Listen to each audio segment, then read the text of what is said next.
Lo previsto, lo que va a dar el INDEC en el día de hoy, porque va a hablar de la pobreza y lamentablemente va para arriba, ¿no? El gobierno heredó, lo he dicho muchas veces, una situación desastrosa. El dato de la pobreza en la Argentina para el primer semestre de este año, 52,9%. Incluso por arriba de lo que algunos preveían. Chau a la clase media, chau a todo. En medio de una política de ajuste restrictiva, la pobreza en Argentina trepó más de 11 puntos en el primer semestre de este año. Un día de mucha intensidad, más allá de la imagen nimia con Susana Jiménez, la verdad que no eligieron un buen momento para hacer la entrevista. Pasó de 41,7% a finales del año pasado a 52,3%. Eso quiere decir que pegó un salto de 11 puntos porcentuales. Sobre todo para difundirla. La verdad que nadie le puede machacar al gobierno la pobreza, el nivel de pobreza, los 52,9. Y de hecho es una consecuencia buscada del programa de ajuste que básicamente se basa en profundizar la recesión como forma de contener el inflacionario. El plan platita, cuando lo sinceran, produce el fogonazo.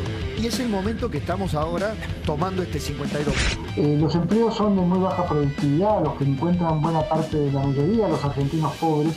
Y esos, no hay inversión, no se está generando inversión. Ahora piensen ustedes que más que duplicó el porcentaje que había obtenido Mauricio Macri durante ese gobierno, pero solo en 6 meses. Porque nadie le puede a Javier Milei marcar que el 52,9% de los argentinos en la pobreza es culpa de él, es responsabilidad de él. Mejor dicho, que desde que subió este gobierno, a nosotros nos lo bajaron el trabajo, trabajamos el doble por menos.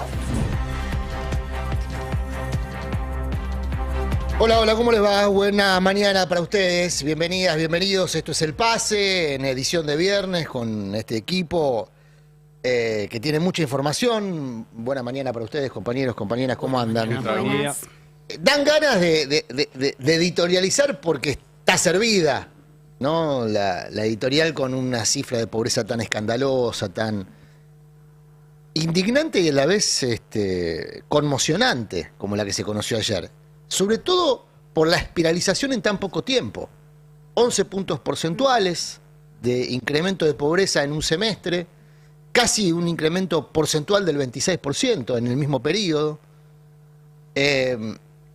Cuando uno desagrega la información, en realidad cuando uno ve el desagregado de la información que ofrece el Instituto de Estadísticas, observa que los más dañados por las políticas de Milei, los que veníamos diagnosticando, niñez, sí. La niñez. Sí, y los viejos. Y los viejos, sí. Se duplicó la pobreza en los jubilados, del 17 al 35%. Se duplicó la pobreza en los jubilados. Marco el dato porque el propio Milei se había ufanado respecto a que el ajuste se le aplicaba a los jubilados porque era el sector social con menos cantidad de pobres. Bueno, revirtió la tendencia, digamos. Duplicó la pobreza entre los jubilados. Y después, niñez y adolescencia, menores de 17 años, donde hay 1 de cada 2 pibes pobres. 1 de cada 2 pibes pobres. Perdón, 1 de cada 3. 1 de cada 3 pobres. Ya está, digamos, no hay mucho más.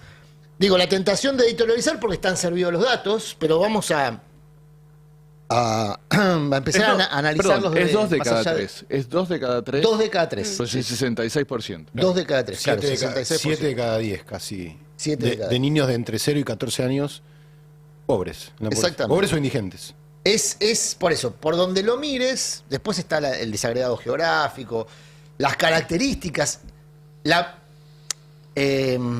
espiralización de la indigencia.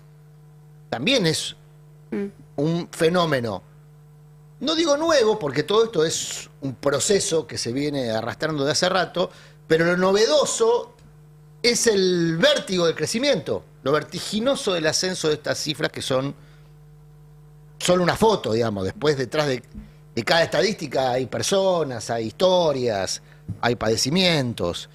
Y hay un plan, creo yo, y ya abro el juego, Diego, compañeros, te digo vos, Diego, porque llevas el peso del análisis político, porque yo creo que acá esta cifra refleja una acción deliberada, que es la motosierra, ¿no? Sí, creo que ahí Luis Campos lo decía en una de las voces de la CTA. Es el plan, sin duda, el ajuste de shock, la recesión, la destrucción de empleo, claro. Como vos decís, esto está acelerando a un ritmo que no se sabe si la sociedad lo puede aguantar, sobre todo los que se van cayendo del mapa. Hace 2 o 3 semanas hablábamos en este mismo espacio, y si a Milei le sale bien, incluso si le sale bien, quedan 25 millones de personas afuera del plan Milei, ¿no? Es muy acelerado. Ni siquiera el aumento de la UH puede disimular la violencia de la transferencia de ingresos, la violencia del ajuste, la violencia del ensañamiento que tiene el plan Milei con parte de los votantes, ¿no? De la Libertad Avanza. Aumento de la UH que fue impuesta por el Fondo Monetario, ni siquiera formaba parte del plan original. El Fondo Monetario varias veces le exigió al gobierno que para sentarse a hablar, porque era así, Aún con un aumento del 100% en términos reales, tenés 25 millones de pobres, de los cuales Milei generó 6 millones en 6 meses. Y aumento de la indigencia. Insisto con ese dato porque que en un país como en la Argentina, y lo miro a Ari, porque Ari justamente reveló la política de alimentos, que es la no distribución de alimentos, porque es una política también. Otra acción deliberada, no es accidental, no es un olvido. Recordemos eso, sí, que el gobierno no compró comida, la que tenía la estaba dejando pudrir en galpones. Ya entiendo que la repartió casi toda mal. Claro, a organizaciones políticos, sociales. No, propios. peor. Le dio la leche que se estaba por vencer a Conin, que es una organización que para darte leche o una sábana o que sea, te obliga a decir que estás en contra del aborto, por ejemplo, y a coincidir con su ideología antiderechos, y ahí recién, si cumplís ese requisito, te da alguna ayuda. Y la otra se la dieron a lo que ellos denominaban escuelas vulnerables, que ya tienen presupuesto para comedores. Y lo que denunciaban las escuelas es que no le enviaban el presupuesto a los comedores, que le mandaban esta comida que tenían guardada. Pero aparte de eso no compraron más. O sea, la repartieron mal, no compraron más, y hoy además nos enteramos que estaban despidiendo gente a mansalva en el Ministerio de Capital Humano en áreas de acción crítica sobre situaciones tanto sociales como de catástrofe. Porque claro, sobre estos datos que estamos viendo en pantalla, si podemos agrandar la imagen, van a ver con mayor detalle las cifras y las incidencias de la pobreza en grupos etarios y demás. Sobre esta foto catástrofe, ayer Sturzenegger anunció la aplicación de la DIP motosierra. Bueno, el lunes 30 de septiembre vencen 63.000 contratos estatales, ¿no? Y puede que se venga la tercera ola de despidos que están intentando resistir Creo desde que los anoche gremios. ya empezaron a llegar algunos mails, algunas reparticiones públicas, llegaron algunos mails, que es la modalidad también muy cruel de despido que aplica el gobierno, ¿no? En Capital Humano llegó eso. Les empezó a Mail. Llegaron muchos mails ayer de despidos, y sobre todo, insisto, en áreas críticas. O sea, por ejemplo, profesionales que además los tenían sin laburar y que tienen que intervenir cuando hay una catástrofe. Por ejemplo, las inundaciones que hubo en Corrientes, el tornado que hubo en Bahía Blanca, el fuego que hay ahora en Córdoba. El ministerio tiene personal específico que va a intervenir en esas catástrofes. No los mandaron a estas catástrofes y ahora encima los despidieron. Una cosa, porque esta semana vimos en el testimonio que recogió Lu Espíndola, que no es para caerle a la persona que habló con Lu, ni mucho menos, sino para tomarlo como referencia del pensamiento de muchas personas que son víctimas del programa de gobierno, pero al mismo tiempo consideran que el programa de gobierno tiene un rasgo de justicia porque elimina subsidios o elimina gastos superfluos o gastos ineficientes del Estado. Estoy pagando demasiado poco, ¿no? Estoy pagando, el concepto de estábamos pagando poco, por ejemplo, en tarifas eléctricas, o está bien sacarle los subsidios al Inca, que era lo que decía esta persona que entrevistó a Luis Espíndola. No está verificado que la riqueza derrame, pero los gobiernos neoliberales suelen aplicar programas de gobierno bajo esa premisa, que en algún momento la riqueza acumulada de los sectores más concentrados de la economía va a derramar hacia las mayorías. Eso no está verificado. Lo que sí está verificado es que la pobreza derrama. Que el trabajador público que se queda sin empleo ajusta su presupuesto y por lo tanto no contrata changas. Si no contrata changas, el almacenero de la esquina del barrio donde vive el que hace changas vende menos. Si ese almacenero vende menos, obviamente compra menos en el mayorista. El mayorista tiene una caída de ventas. Es decir, la pobreza derrama. Los programas de pobreza como el del gobierno generan una ampliación de la pobreza y una pauperización que yo creo que el gobierno pretende hacer estructural. Absolutamente. Ese es otro dato, ¿no? Eso es así, que esta imagen que dio ayer el INDEC quede, ¿no? Que esa gran masa de pobres, que la mitad de los argentinos, o más de la mitad de los argentinos por debajo de la pobreza. Me interesaba esto porque ellos la verdad que no entienden nada ni conocen del tema social, ¿no? No tienen gente especializada, ni les interesa. Y por eso, esto que marcaba Diego, ellos creían que aumentando la OH la indigencia iba a bajar.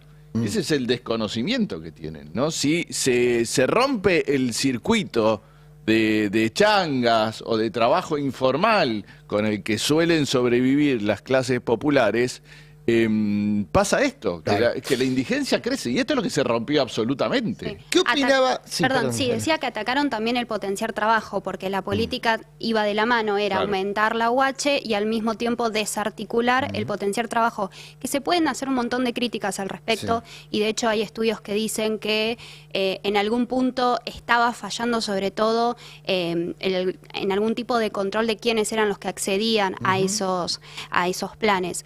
Pero las críticas que se hacían, que tenían que ver también con estos intermediarios, no solamente no las terminaron de solucionar, sino que las reforzaron. Es esto la que eliminación del potencial de trabajo. Es un nuevo intermediario, porque también se utilizó para denostar a las organizaciones sociales que trabajan en los comedores y que hacían esa articulación en algún punto. No, me parece que lo de potencial de trabajo lo que buscó era, o lo que busca, es eliminar un ingreso base de subsistencia como referencia de ingreso salarial o de ingreso, porque había una demanda de los sectores que suelen pauperizar a sus trabajadores, el sector agropecuario, por ejemplo, que decía, no, por culpa del potenciar y del AUH tenemos que pagar más caro la mano de obra. Era cuestión de recorrer explotaciones agropecuarias, o inversiones agropecuarias, para que te encontraras con muchas quejas en ese sentido. Acá nadie quiere laburar porque entre el potenciar y el AUH cobran una guita que yo no estoy dispuesto a pagar. Realizaban tareas también en el potenciar, pero ¿no? Porque estaba visto de ese modo. Yo digo, el sector que rodea a Milei veía el potenciar como una amenaza a su pretensión de pagar poco. Bueno, ahora tiene liberada la posibilidad de pagar poco porque se limitó el acceso a este ingreso de subsistencia. ¿Qué opinaba Milei sobre pobreza? Porque el tema estuvo muy presente en la campaña, ¿no? Estuvo muy presente en la campaña. Y después de la campaña, Milei opinó sobre específicamente la pobreza y la canasta de pobreza de los jubilados, lo que referíamos recién, que fue uno de los sectores más agredidos, donde recayó el peso del ajuste. Mirá. Jubilado, no sé cómo hace para llegar con 200.000. Es imposible, te diría. Bueno, es que el problema en Argentina es que todos los argentinos se empobrecieron. Sí. ¿Vos sabés cuál es el segmento etario que menos pobres tiene en Argentina? Los jubilados. Ah, y entonces, y porque bueno, te aviso que... pero te aviso... Sé que es 15, lo dijo Caputo ayer, 15% y 60% los chicos. Ah, ok, entonces... Pero no podemos ajustar a los jubilados. Bueno, el problema es que no hay plata. Pero los jubilados, bueno, no podemos decir no hay plata. Bueno, estás ajustando a los más chicos también, ¿no? Porque ahí tenés más del 60% de pobres. En realidad tenés... Bueno, ahí estaba Milei reconociendo que había un 60% de jóvenes pobres. Esa cifra no mejoró, lo que recién decíamos, ¿no? Es más. Escaló, sí. Escaló. Y al mismo tiempo escaló también la pobreza de los jubilados. Se incorporó en la pobreza a la mitad de los nuevos jubilados pobres. Digo nuevos porque son de este semestre. Fer, la política obviamente reacciona ante estas noticias, naturalmente, porque son muy conmocionantes. Hubo de todo, desde Adorni, que se bajó de una nota que tenía previsto en La Nación Más con Trebuch, para no dar la cara. Bueno, raro. Tuvo más decoro que Milei, que salió al balcón con Susana, ¿no? Sí. Hasta Milei, que salió al balcón con Susana. Pero él utilizó la entrevista con Susana de excusa para no ir al estudio. No tengo que estar acá porque... Adorni. Claro, Adorni. Y Karina, que publicó, Karina Milei, la secretaria general de la presidencia, que publicó a la misma hora de difusión, aparte es un horario de difusión que se sabe desde... A las 4 en punto. Desde mucho tiempo antes... Desde varios días antes se sabe que el INDEC el jueves a las 4 publica la cifra de pobreza. Los gobiernos saben unas horas antes el resultado de esa encuesta. Y a esa hora el gobierno decidió publicar esta foto que están viendo en pantalla. Karina Milei Susana Jiménez y Thor es el perro, ¿no? Y Santiaguito Caputo dijo, bueno, entonces que la gente hable de Susana Jiménez y no hable de la pobreza. No sé, me parece con la brújula tan Parece que desmagnetizada. estaba ocupado volteando un ministro, Santiago Caputo, a esa hora. Después vamos a eso. Es una provocación, ¿no? ¿Cómo? Es una provocación. Esto es una provocación. Decía Fero, Adorni tuvo más decoro que Karina y que Javier. En base a lo que vos decías. O sea, no quisiera asociar la palabra decoro a Adorni permanentemente. Porque no fue a lo de Trebuch. Pero por lo menos en esta situación de que no fue a lo de Trebuch, me parece que tuvo más decoro. A ver cómo lo contaba Trebuch. Son los datos de la pobreza. Son los datos de la pobreza más fuertes desde la crisis del 2001-2002 a esta parte. Hoy estaba convocado el vocero presidencial Manuel Adorni para hablar con nosotros, iba a venir 5:30. Manuel Adorni se comunicó con nosotros temprano, yo lo anuncié a las 4 y algo de la tarde, no bien lo anuncié, se comunicó conmigo que no podía venir por el tema de la entrevista con Susana Jiménez. Estaban grabando la entrevista con Susana Jiménez y por eso no podía venir. Lo cuento porque me gusta ser absolutamente transparente. No es que ni Adorni esquivó el tema de la pobreza porque iba a venir para hablar de ese tema, ni es que me puso una excusa. Con todo eso, después los televidentes le podrá gustar o no, pero esa es la verdad. No vino Adorni porque está con la entrevista. Bueno, ahí estaba Trebuch, entonces... Perdón, Adrián, retiro lo dicho. No. Retiro lo dicho. No era una cuestión de decoro. No era decoro, era una cuota más de cinismo. Se colgó de las mechas de Susana, diría, parafraseando. Se escondió detrás de las mechas de Susana. Se escondió detrás de las extensiones de Susana. Bueno, a ver, esta imagen es una provocación, estamos de acuerdo que es una provocación. ¿Qué persigue esta provocación? Ari, Fer, Aus, ¿qué persigue esta provocación? ¿Qué creen ustedes que persiguen? Porque acá vamos a especular.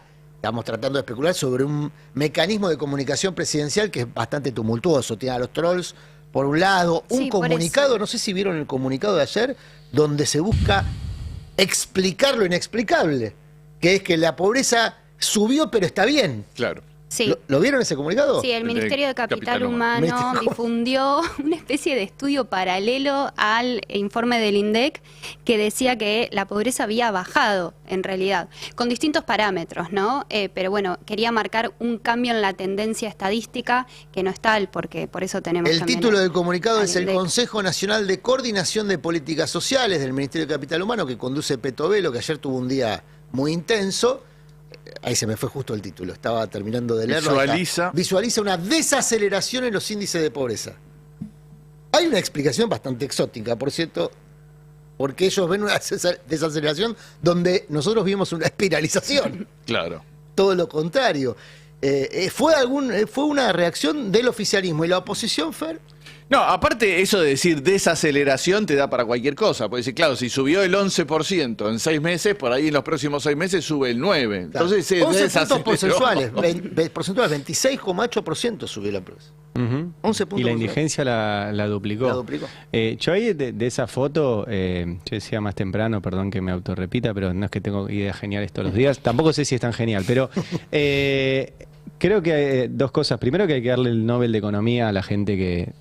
al 52% de la población. O sea, hay 25 millones de personas que no sé cómo llegan, no a fin de mes, a mitad de mes, a la primera semana, y llegan porque de alguna forma lo hacen, y ni hablar del 18% de indigentes. Pero sobre todo el Premio Nobel de la Paz, porque la violencia que les debe generar ver a Susana Jiménez, que es una persona popular y muy rica, que además tuvo causas judiciales por evasión de impuestos, por lavado, que en su momento se fue a Uruguay también para no pagar impuestos en la Argentina, y puesta ahí a cagarse de risa, básicamente, porque el tuit está programado a la misma hora exacta que el tuit del INDEC que informa eso. Es para pensar si están queriendo generar violencia y sobre todo qué reacción va a haber, qué sé yo. Hubo un comunicado de la Comunicación General del Trabajo, que es lo que se ha transformado en la CGT, muy duro. Sea malo que el lunes se encuentran con Franco para seguir negociando. Pero digo, en estos 6 meses... Al principio la CGT hizo 2 paros generales, en enero y creo que en febrero fue el segundo. El último tramo, donde esta espiral se aceleró, no ha estado. Sí, si llamamos entre nosotros, uno de los paros fue un paro mediodía y nocturno, ¿no? Claro, mediodía y nocturno. O sea, fue un paro Medio raro también. Medio paro. Medio paro fue. Porque Paro y medio. Silencioso. También deben estar muy desamparados, porque veníamos del fenómeno del gobierno anterior de trabajadores pobres. Sí. Ahora tenemos trabajadores indigentes.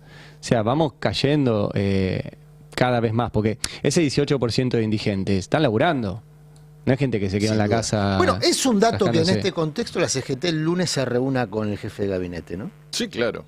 En este contexto de que vos estás describiendo, el lunes está prevista, está agendada una reunión en Casa de Gobierno. Entiendo que va a ocurrir esta reunión. También es... ¿De qué CGT? El lugar es el mensaje, diría. ¿Qué CGT? Creo que va Gerardo Martínez, que es como el canciller de la CGT. No, van a ir la conducción, ¿no? Daer, Acuña, el que no va es Pablo Moyano, aparentemente...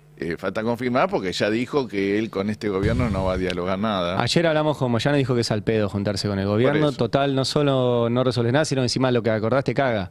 ¿Qué es lo que vimos esta semana? O sea, la CGT venía dialogando, este sector de la CGT venía dialogando que morigeraran la cuestión de los bloqueos a las empresas como causa justa de un despido. Y el gobierno lo sacó igual como estaba. Digo, esa es la de esta semana. Todas las semanas hay una del gobierno que teóricamente estaban negociando. Pero ellos eso lo muestran como un logro, porque decían que iba a ser mucho más dura la reglamentación y como que no se reglamentó nada. Como que ahora queda a criterio de la justicia, que es un bloqueo. Es discrecional. Que es un bloqueo y ellos piensan que en la justicia le se puede... da la reunión en la previa a una marcha que uno estima va a ser multitudinaria, que es la del 2 de octubre. Sí. Y ahí también... A la cual la CGT ha convocado también. Sí. Y ahí también dieron a entender que estaba abierto el diálogo y después les ofrecen 5,8, no sé si está bien el número, pero bueno, les ofrecen muy poco, que no llegan a recuperar lo perdido con la inflación, y después los gremios dicen, bueno, nos están manipulando en algún punto, porque claramente lo que quieren hacer es dar a entender que hay una instancia de negociación que en realidad no existe, solo para después decir, bueno, si la marcha es masiva, nosotros al menos abrimos el diálogo, y ellos no quisieron sentarse en la mesa. Ahí también hubo un comunicado de Capital Humano que fue desopilante, ¿no? Sí, porque hablaban de un esfuerzo extraordinario y de un aumento por fuera de todo parámetro. ¿Y qué ven ustedes estaban ofreciendo el 5%. 5%, ayer, por la duda repaso el dato por si no lo conocen. Ayer hubo una reunión de representantes sindicales de docentes universitarios y no docentes, donde recibieron una oferta del 5,8 que se agregaba al 1% que ya le habían dado, porque estaba como en la paritaria de los estatales. Viste que los estatales le dieron 2% en septiembre y 1%. En términos reales, docentes y no docentes, reúno a los dos grupos de trabajadores, están denunciando una pérdida real del ingreso del 40%. O sea, el 5 acumulado al 1 parece muy lejos. Haga la cuenta como la hagas, digamos. Si la acumulás todo, parece muy lejos de la pérdida real que han tenido. Y por eso suena casi una burla el comunicado ese que habló de un esfuerzo extraordinario y que increíblemente los gremios lo habían rechazado. Claro. ¿no? Habló esto de en realidad están resistiendo a las mejoras y no quieren apostar por otra cosa que no sea la confrontación. Che, y volviendo a que tiene que ver con esto, ¿qué piensan de lo que anunciaron los gremios del transporte? Ayer Pablo Moyano nos dijo que tenían una reunión que seguramente iban a llamar un paro. Hace un rato hablamos con el del SOMU, que estuvo en la reunión y donde dijo el paro de transporte es el 17 de octubre. Falta que lo confirmen las bases, dijo, pero bueno, claro. Es una formalidad. No sé cómo la ven ustedes. Empieza a conformar ahí un polo, otro polo sindical. Te para el transporte y te para realmente el país. Pero ahí no hay... todavía sigue esta escena fragmentada de representación.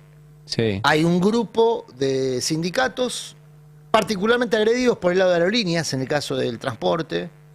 Me parece que ahí está el motor de esta reunión que vimos el otro día. Creo que fue el viernes pasado que comentábamos la foto. El jueves, sí. ¿No? El jueves había sido la foto, el viernes comentábamos la foto de todos los gremios de transporte, que es la precuela al anuncio de hoy. No sé, a mí me da la sensación que los más agredidos empiezan a reaccionar casi por supervivencia. Sí, a mí me parece que la foto de Karina Milei con Susana va a quedar como una foto de época, ¿no? Como la del asado, ¿sí vos? Va a quedar, sí, sin duda. Y además muestra que es un gobierno que desde que asumió está jugando con fuego. Pero descansa en la mansedumbre que le atribuye a la sociedad argentina, ¿no? Así como muchos pensábamos, bueno, la sociedad argentina no va a tolerar un plan de ajuste de esta violencia. Bueno, el gobierno tiene el razonamiento inverso. Claro. La sociedad argentina va a aguantar todo. Claro. Incluso que yo le muestre cómo multipliqué la pobreza y la indigencia al mismo tiempo que exhibo la intimidad del poder cagándome de risa, ¿no? Que es lo que está haciendo la Secretaria General de la Presidencia. Hay que ver cómo esto impacta a nivel social, ya sabemos, lo venimos comentando, viene cayendo Milei en picada, y además la comparación que hace el gobierno con el 2001 es, por supuesto, completamente inexacta, porque si bien venimos en un proceso donde está aumentando la pobreza, y por eso Milei también, entre otras razones, por eso Milei llegó al poder, no es que estaba todo bien antes de Milei, pero ellos están, como vos marcabas bien, están acelerando ese proceso y no revierten la tendencia. Vamos más rápido hacia el 2001. Ayer Sturzenegger, insisto con el término, me llamó la atención, anunció la aplicación de la Deep Motosierra. Una motosierra más profunda, entiendo yo, en términos literales, ¿no? Cuando decías el gobierno busca esta foto, la de una sociedad con más de la mitad de pobres, este modelo peruano, ¿no? Del que venimos hablando, con una estabilidad financiera, con mercados festejando, mientras que la población queda en un nivel de pobreza y con una alta fragmentación política, como la que tiene Perú, que ningún partido se estabiliza. Ese es un modelo ajeno a lo argentino, vendríamos a decir, a lo que estamos acostumbrados los argentinos, con una amplia clase media, con un nivel educativo y económico importante. Y ahí me paro en lo que dice Diego, ¿no? ¿Hasta cuándo puede tolerar la sociedad argentina este ajuste? Sí, porque no estamos acostumbrados a eso. Vos sabés que yo recordaba esta mañana que, bueno, tampoco, digo, no soy tan lúcido, pero en la campaña Milei fue muy claro y varias veces diciendo que el ajuste no lo iban a pagar los trabajadores. Digo, lo ato un poco a la pasividad de la que hablabas recién, Diego, y la provocación de la foto con Susana Jiménez. Porque Milei fue muy explícito en eso. O porque él dice, yo avisé que iba a haber un ajuste, pero él no avisó que iba a haber un ajuste contra los trabajadores. Él avisó que iba a haber un ajuste supuestamente contra la casta. Claro. Él decía, la gente de bien. Lo que pasa es que hay que analizar quién es la gente de bien para Milei, porque por ahí la gente de bien para Milei no son los trabajadores. Es el poder económico, sí. Es el poder económico. Entonces quizás hay que hacer una relectura de esa promesa. En realidad lo que quizás estaba diciendo Milei en campaña es que la gente de bien no iba a sufrir el ajuste, y en realidad estaba diciendo que la gente de bien era el poder económico y no el trabajador. Empieza a haber mucha chicana de los propios. De los propios me refiero al mismo dispositivo de pensamiento, ¿no? Hoy salió Kachanowski muy duro. Lo ubican a Kachanowski, Roberto Kachanowski. Es del mismo colectivo de ideas que Milei, digamos, ¿no? Con matices, pero el mismo colectivo de ideas. Hoy salió con una chicana dura, porque dice, bueno, me imagino que la espiralización de la pobreza es producto de que la casta está pagando el ajuste. Es decir, son todos castas. Los nuevos pobres son todos castas, ¿no? Claro. Dice Kachanowski. Kachanowski es un tipo del dispositivo del poder económico como lo es, no sé, Melconian. ¿No? Son personas que se suelen hablar con los dueños del dinero. Son los que trabajaron por las ideas que Milei trajo al poder durante 3 décadas. Claro. Mirá, acá dice Kachanowski, me imagino que los 11.2 puntos porcentuales de nuevos pobres pertenecen a la casta que era la que iba a pagar el ajuste, ¿no? Bueno, yo creo que hay un tipo de empresarios que están empezando a ver este problema, o esto como un problema, este programa de gobierno como un problema. Kachanowski le habla a sus clientes también, reproduce las ideas de sus clientes, no, nada es ingenuo en todo este tipo de expresiones. Por eso cuando digo que están jugando con fuego, ponen en riesgo los negocios, porque estamos en un gran ciclo de negocios que está beneficiando, porque así como vemos los datos de pobreza, están atados los datos de desigualdad. Claro. Entonces, alguien está haciendo grandes negocios. Milei con esta provocación y con este plan inviable los está poniendo en riesgo. Y todos los que trabajan para el mercado interno, Ari habla mucho con empresarios que digo acá al aire, empresarios que viven del mercado interno, básicamente de eso viven las pymes. Pocas tienen posibilidad de exportar. Y de rentabilizar exportaciones como primer eslabón de su negocio. Los que viven del mercado interno están jodidos. Incluso los van que a estar viven, jodidos. Incluso los que viven de exportar si esto es inviable, si esto cruje, si en algún momento el hartazgo es demasiado, bueno, pone en riesgo el país que quiere Milei. Los exportar no tienen tipo de cambio, además. Por sea, eso, los que exportan no tienen tipo de cambio. Por eso digo, no solo los perdedores, la industria, los pequeños y medianos empresarios, sino estás haciendo un plan que incrementa la desigualdad y alguien que está ganando, pongamos un Ernequian, un Elstein, los grandes ganadores de este modelo, las petroleras, pueden decir, pará, estás yendo demasiado a fondo y estás poniendo en riesgo mi modelo de negocios. Estás poniendo en riesgo mi ganancia, porque esto no es sostenible. Si tenés 25 millones de pobres, en un momento se va a notar demasiado. Incluso los ganadores van a empezar a tener miedo al escarmiento, me parece. Mencionabas a Elstein. Yo leí ayer un informe sobre la comercialización de tierras en el último lustro. Con la caída de la economía y demás, bajaron mucho los precios del sector inmobiliario, tanto construidos como metro cuadrado sin construir. Elstein tiene el negocio inmobiliario, pero tiene el negocio de los campos de explotación agropecuaria. Creo que es el principal tenedor de tierras de explotación agropecuaria con la de Cuadro, ¿no? Se duplicaron los precios del metro cuadrado construido y vamos a ver qué pasa a partir de la escandalosa sesión de ayer en la legislatura porteña, donde se rezonificaron barrios de la Ciudad de Buenos Aires que van a pasar a ser muy apreciados a partir de hoy, barrios que ya tenían buena parte de sus terrenos disponibles vendidos, pero que no tenían permiso para construir, ahora adquieren permiso para construir. Escándalo que en la Ciudad de Buenos Aires hemos visto muchas veces, ¿no? Empresarios que sabían, hicieron una inversión de riesgo, entre comillas, compraron terrenos por $1 millón donde no se permitía construir más de 3 pisos, pero ahora tienen permiso para construir hasta 25 pisos. Unos visionarios. La vieron, eso sí que la vieron. Eso sí. Chicos, si ustedes no saben hacer No, claro, la Ciudad de Buenos Aires desde... Voy a mencionar una antigüedad. Desde el concejal Pico para acá. Sí. Las excepciones. Volvió el Murano Sepia. Las excepciones al código. Las excepciones del Código de Planeamiento Urbano del Consejo Deliberante. Se cobraban en sobres, ¿no? Que se cobraban en valija, lo contó Maslatón. Sí. Y el negocio que es perder elecciones en la Ciudad de Buenos Aires siendo peronista.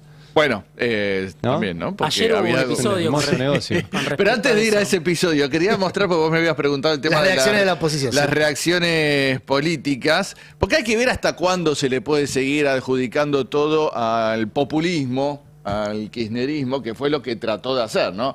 Desde Adorni y Toto Caputo, que dijeron que si hubieran seguido con el plan, el índice del INDEC hubiera dado más del 90%, o sea, estábamos todos los argentinos por debajo de la pobreza. A ver cuánta gente puede creer eso. Hasta Mauricio Macri, que si bien tiene diferencias a veces con el gobierno, en cuestiones ideológicas, ahí la coincidencia es total, ¿no? Él salió con un tuit diciendo: no nos engañemos, las consecuencias del populismo se pagan, siempre, ahí la vemos. Argentina entró en recesión y una hiperinflación en 2023 debido a la catastrófica política económica de Massa, CFK y Alberto Fernández. Por lo tanto, el doloroso índice de pobreza que acabamos de conocer es el resultado de ese recurrente desquicio macroeconómico al que nos tiene acostumbrados el kirchnerismo. Crecer y bajar la inflación son condiciones necesarias para que disminuya la pobreza y el gobierno del presidente Milei ha dado los primeros pasos para avanzar en esa dirección. Perdón, me perturba un poco el horario de la publicación del tuit. Porque no sé si Macri tuiteó desde un lugar donde hay una diferencia horaria de casi 8 horas. Sí, porque yo tengo otro horario. Respecto. Fue a la noche, aparte. O la persona de producción que hizo la captura está trabajando de Malasia. Yo tengo 4:41 PM. Pero digo, de todas formas, este tuit fue antes de la guerra pública con Patricia Bullrich por el otro episodio fue antes. Que va a comentar en un ratito. No, este fue poco después que salía el índice. Sí. Dice, recién en las próximas mediciones de pobreza, que es algo que después va a replicar Vidal, recién en las próximas mediciones de pobreza podremos juzgar el éxito o el fracaso de esta administración. Yo tengo abajo, parecido a lo que decías de Kachanowski, a Carlos Rodríguez, como reacción. Claro, otro ex socio de Milei. Claro, que se burla, dice, la culpa de la estanflación actual la tiene la herencia de Arturo Illia, le puso a Macri. Son los propios que lo raspan, ¿no? Lo vienen raspando de hace tiempo, ahora lo raspan cada vez con más énfasis. Los propios, digo, porque son del mismo dispositivo. Bueno, Carlos Rodríguez lo formó a Milei, en el SEMA, no en la UCEMA. Así es. Vidal puso, bueno, el plan Platita, se terminó el plan Platita también, ahí vemos, ¿no? 52,9 de pobreza, se terminó el plan Platita, se terminaron los parches, se empezó... Esto es en serio. ¿Viste? Esto que Vidal, siempre dice... Esta es un guiño para el gobierno, ¿no? Claro. Vidal en línea con el discurso del gobierno de que la culpa fue del gobierno anterior. Sí, se empezó a combatir la inflación y solo quedó la realidad, 52,9% de pobreza. Esta es la Argentina que nos dejaron el kirchnerismo y sus gobiernos. Viste que siempre pasa lo mismo, ¿no? El kirchnerismo, hay pobres, pero lo disimulan, claro, y nosotros lo venimos a mostrar de verdad. Esta es la verdad de la Argentina, claro, lo otro es disimular. Eso es una genialidad que siempre hacen, es buenísimo. También habló Guillermo Francos, diciendo, bueno, obviamente más o menos lo mismo. ¿Lo escuchamos a Francos? Tenemos ahí. En estas horas muchos comentarios de aquellos que han sido responsables de la generación de esta pobreza en la Argentina, y esto no es resultado del gobierno Milei, no, es eso el resultado de todos los gobiernos populistas que nos dijeron. Bueno, pero entonces digamos, lo que tenemos que explicar con claridad es por qué se produjo esto. ¿Por qué no crecieron los trabajos formales? ¿Por qué no hay confianza en la Argentina? ¿Por qué creció solamente el empleo público? ¿Por qué crecieron los subsidios solamente en las tarifas públicas? ¿Por qué se desfinanció? Digamos, esas son las preguntas que tenemos que hacernos. Tenemos que encarar definitivamente una economía en serio y tratar los problemas en serio de la Argentina. La pobreza es uno. Nosotros sabemos cómo tratarlo y estamos seguros que así como bajamos la inflación, vamos a bajar la pobreza también, pero seriamente, no falsamente, como se ha venido haciendo hasta ahora. La pobreza no se soluciona dando subsidios. Es buenísimo.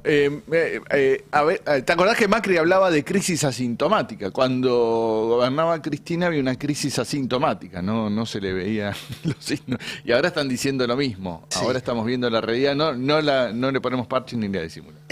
Me quedé pensando en esta sucesión de calamidades disimuladas que vos mencionabas, Fernando, a puro billete, no a puro billetazo. Es cierto que tenías un problema severo con la inflación, porque la inflación te desquicia.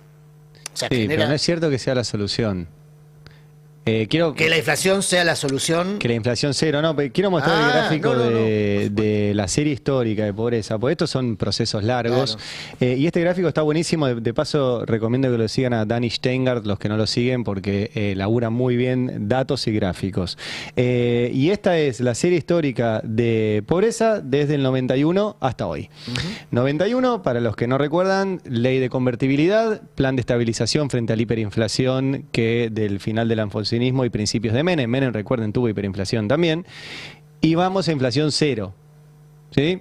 Bueno, desde octubre del 93 hasta octubre del 2002, lo único que hace la pobreza es subir, con inflación cero. Es más, en 2001 hubo deflación. Al revés, de octubre de 2002 para adelante, lo único que pasa con la pobreza es que baja, con niveles de inflación que había y que eran muy criticados durante el kirchnerismo, ¿se acuerdan? Patricia Bullrich diciendo la inflación Congreso, etcétera, qué sé yo.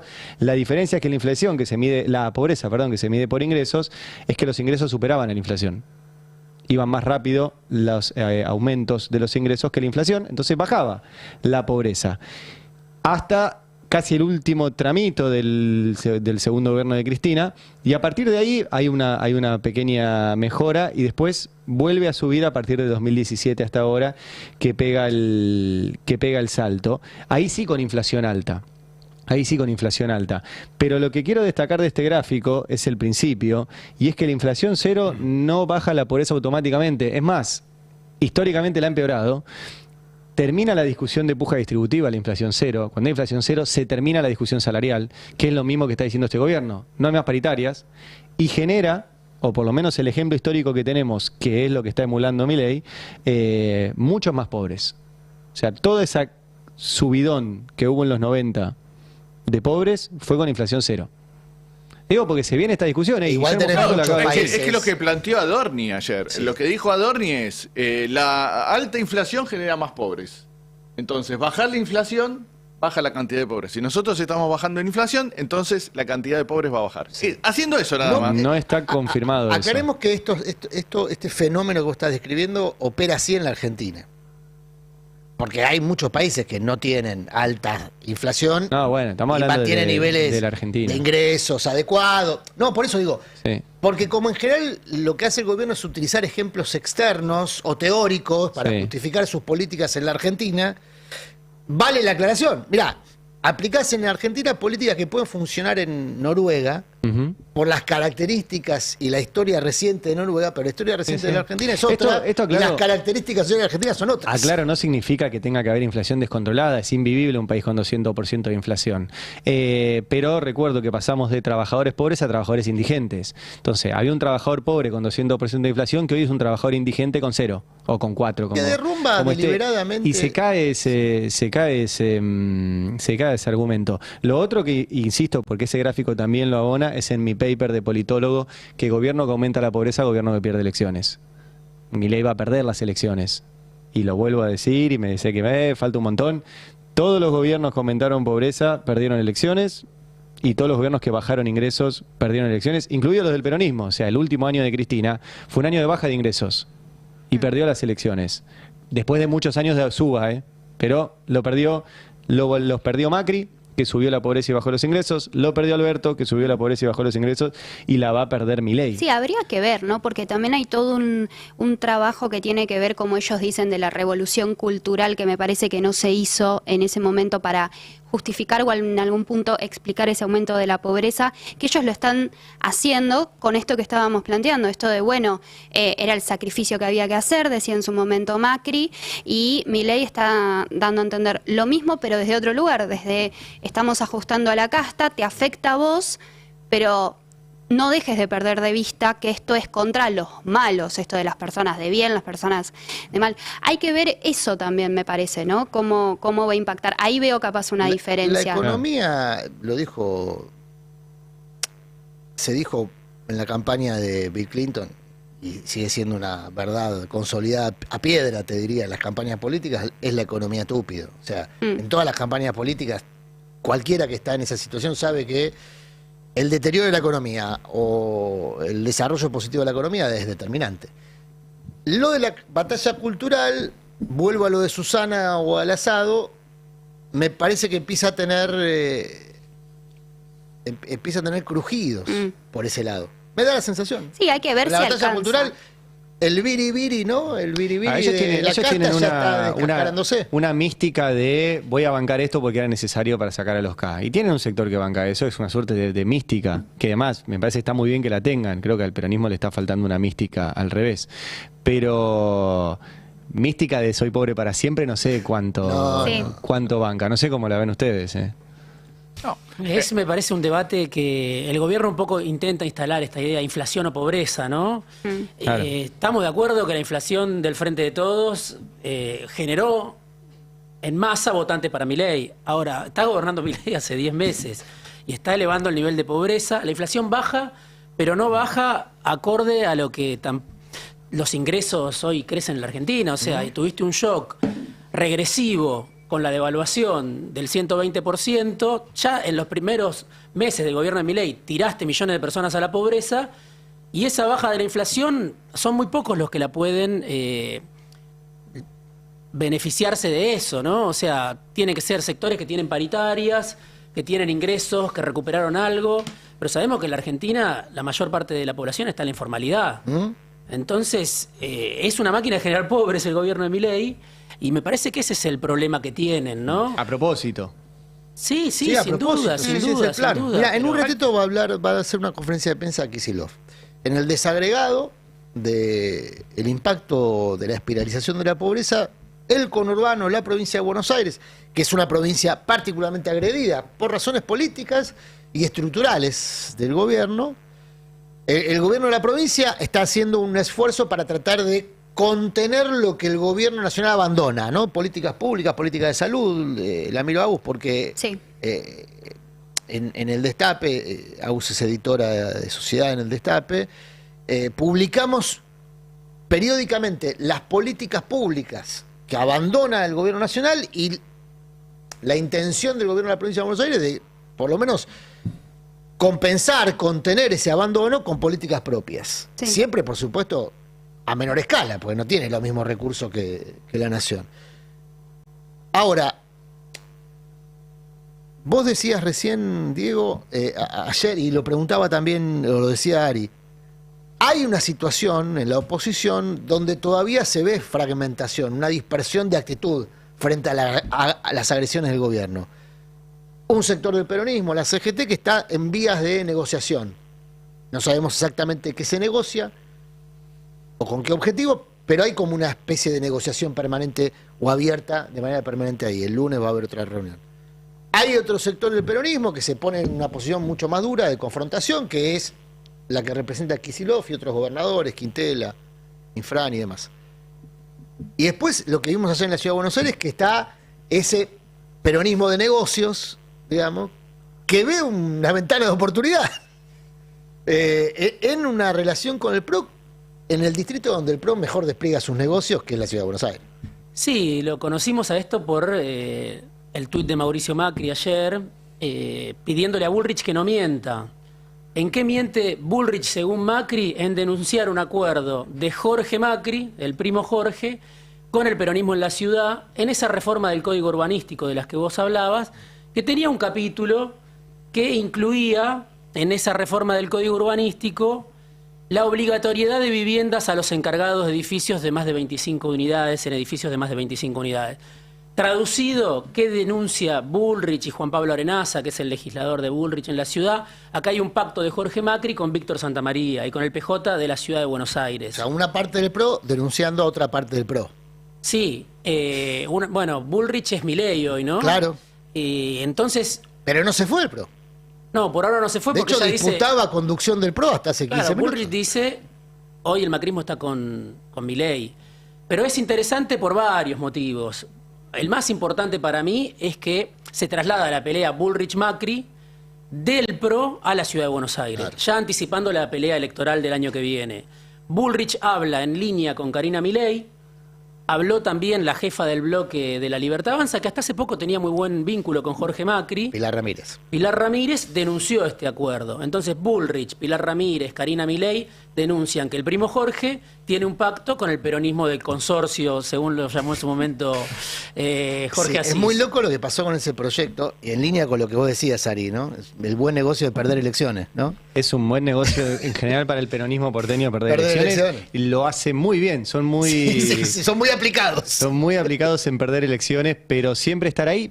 Es gracioso porque cuando Macri era presidente, denunciaba a Larreta, diciéndole a Larreta, vos tenés un acuerdo con Víctor Santamaría. Sí. Ahora que el presidente es Milei, Bullrich dice que el acuerdo lo tienen los Macri con Víctor Santamaría. Pero quiero explicar por qué es un buen negocio. Porque se ve en este proyecto de ley. El proyecto de ley original que mandó el Poder Ejecutivo a la legislatura no incluía el tema del departamento... pero el negocio no es el departamento del encargado. No, pero déjame explicarlo, lo explico rápido, El proyecto original no incluía el departamento para los encargados, que fue eliminado por Macri cuando gobernaba Macri en la ciudad. Un tema muy en boga con la serie, ¿no? De Franchella. Y está, por eso Caña, con picardía, lo denominó la cláusula Franchella. La ley Franchella, sí. Bueno, ¿qué pasó? El proyecto original no tenía eso. Entonces, como el peronismo no gana elecciones, pero tiene una minoría relevante, si no se sienta, no hay sesión. Entonces, ahí entra en escena la negociación por el departamento para el encargado. Sí, pero, bueno. Porque el peronismo porteño no gana elecciones, pero está en el poder en la ciudad. Claro, porque es relevante para que haya sesión. Entonces, a las 7 de la mañana se incorpora la cláusula Franchella al proyecto original. Y se llama votación a las 10. Todo rapidito, que este es un clásico del Consejo Deliberante histórico. Igual, todo rapidito para que pase, para que nadie se entere. El departamento del encargado es una coma de los negocios que tiene el peronismo de la ciudad, que involucra que, por ejemplo, no se mueve un solo expediente en la justicia porteña sin el acuerdo que existe entre el radicalismo y el peronismo en la ciudad de Buenos Aires para administrar eso. ¿No? Una parte, por supuesto. Y negocios que exceden mucho, que tienen sistema de medios también, donde de paso, ya que somos más, les vuelvo a mandar un abrazo a nuestros colegas del Grupo Octubre que están siendo precarizados y maltratados sistemáticamente, y que tiene a Víctor Santamaría como personaje. Bueno, es el presidente del PJ, porteño hoy. ¿Ahora volvió a hacerlo? ¿No era alcalde? No, me parece que es el presidente... Bueno, no sé, perdí... Sí, bueno, igual es el hombre fuerte. Es el hombre fuerte. Pero quiero agregar algo porque nos van a acusar de muy porteñocentro. Es decir, a mí qué carajo me importa si tiene un departamento, un encargado en un edificio de 25 pisos en la ciudad de Buenos Aires, si vivo en Salta. La ciudad de Buenos Aires crea presidentes. Hace mucho tiempo. Creó a Fernando de la Rúa, creó a Mauricio Macri, creó a Alberto Fernández y creó a Milei. Lamentablemente, disculpen el resto del país, pero de acá es muy probable que salgan... Sigue siendo Recalde, Macri. Que salgan presidentes. Entonces, si sigue habiendo un pacto en el cual el peronismo de la ciudad donde salen los presidentes, su negocio es perder para que tengan más visibilidad candidatos de derecha, que son primeros jefes de gobierno y después presidentes del país, es relevante para todo el país, no es una mirada porteñocéntrica. También hay que ver en qué medida condiciona también, digo, porque Víctor Santamaría es dueño de un pool de medios, ¿no? Y condiciona seguramente si tiene acuerdos con Macri, Jorge Macri, eso condiciona la cobertura de esos medios, obviamente. Tiene razón, Ari, los acuerdos son mucho más expansivos que un departamento. Ahora, el poder que tiene en la derrota del peronismo en la ciudad es la capacidad de dar o no el quórum, que es muy relevante para que puedan avanzar este tipo de proyectos.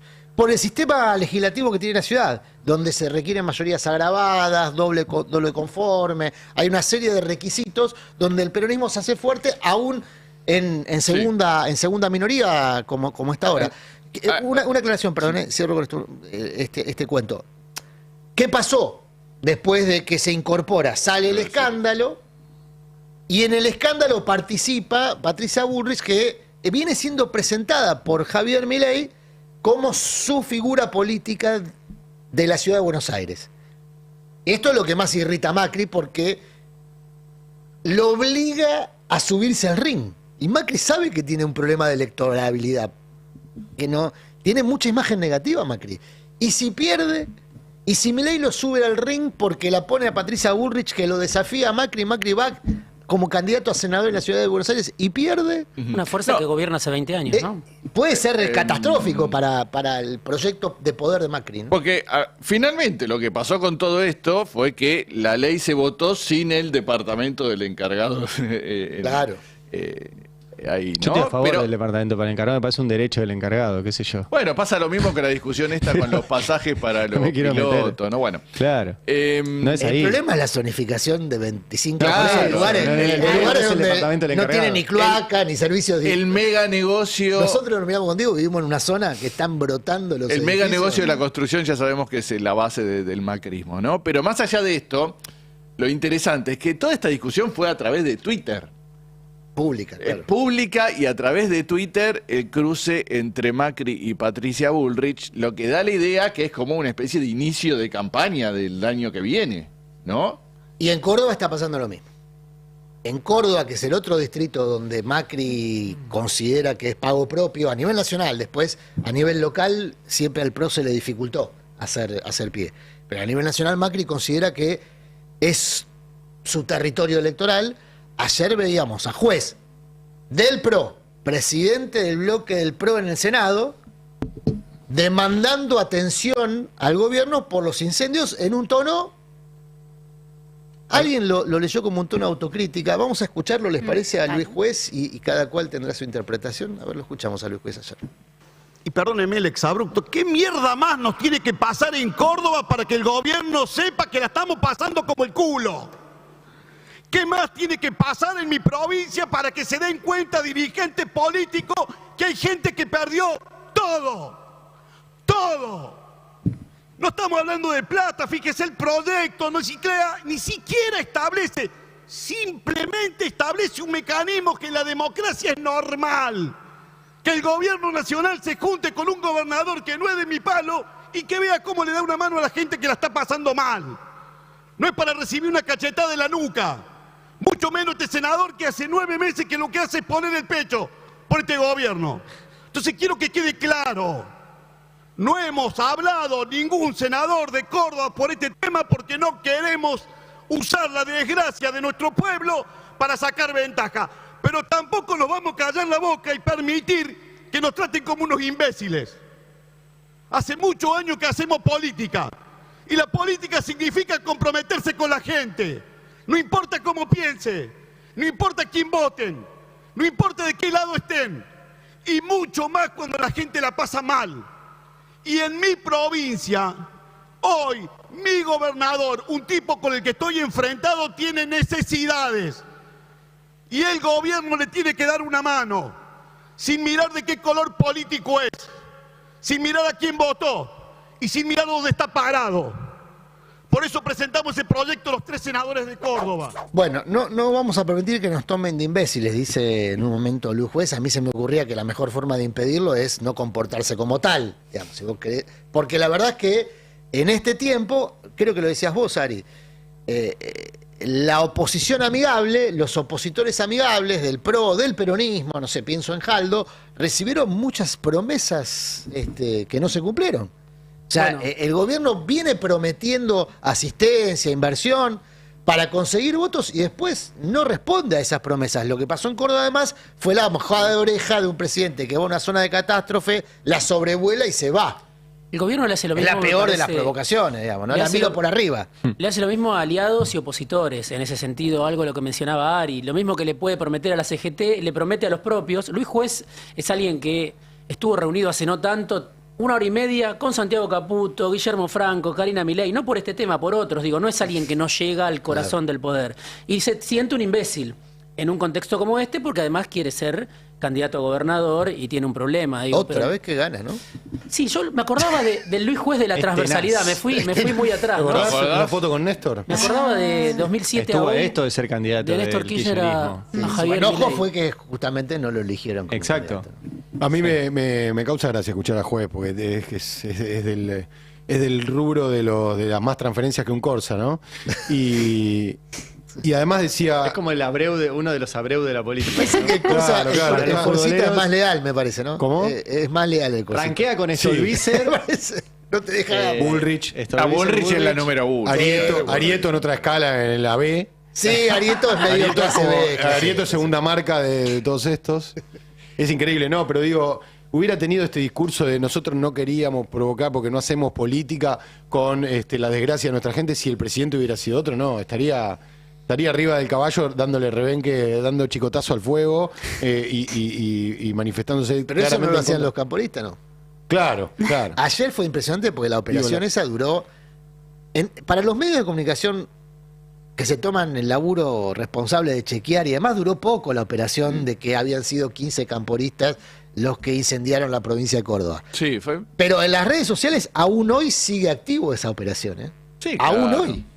Claro. Bueno, es la máxima gebeliana, ¿no? Algo queda. A alguien le debe quedar la idea de que efectivamente... Ayer lo desmintió el ministro de Seguridad de la provincia. Hubo un comunicado del Ministerio Público Fiscal. O sea, está oficialmente... Pero viste que siempre hay alguna cadena de chat que le llega eso y ves a alguna señora respondiendo, no, pero esos fueron los kirchneristas. Ojalá sea una señora. Que no pase que alguien se cruce un kirchnerista en Córdoba, que tal vez por ahí es poco probable, pero... En Córdoba no. En Córdoba nadie. Es una tragedia lo que le pasó a esta gente.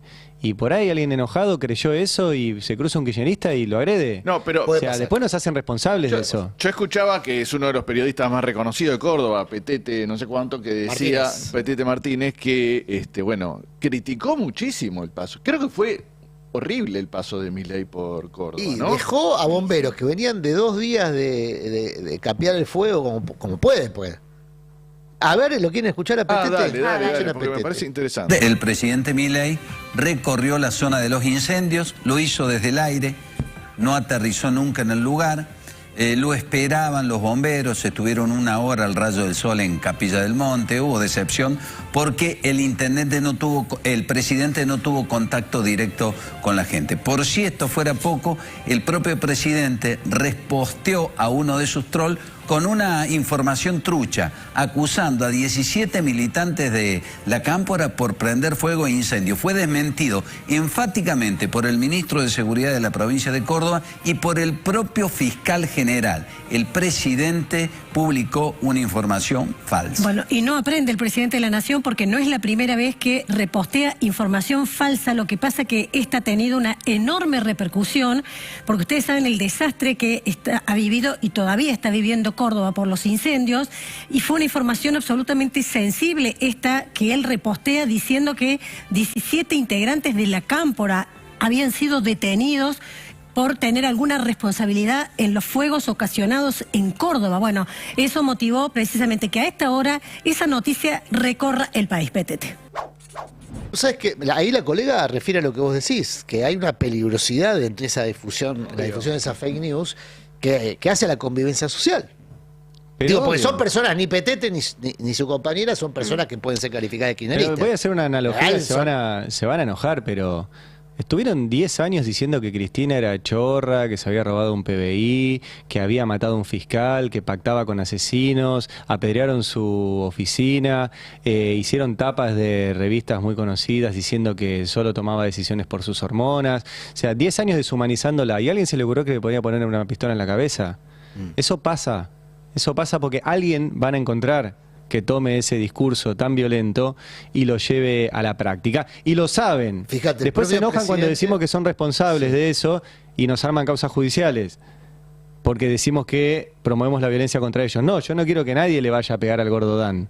Lo que estoy advirtiendo es que el Gordo Dan está generando violencia, porque fue él el que lanzó esto, y fue Fernando Cerimedo, que después se hace no, yo soy mucho más honesto que ustedes porque yo tengo un medio, pero digo desde dónde hablo.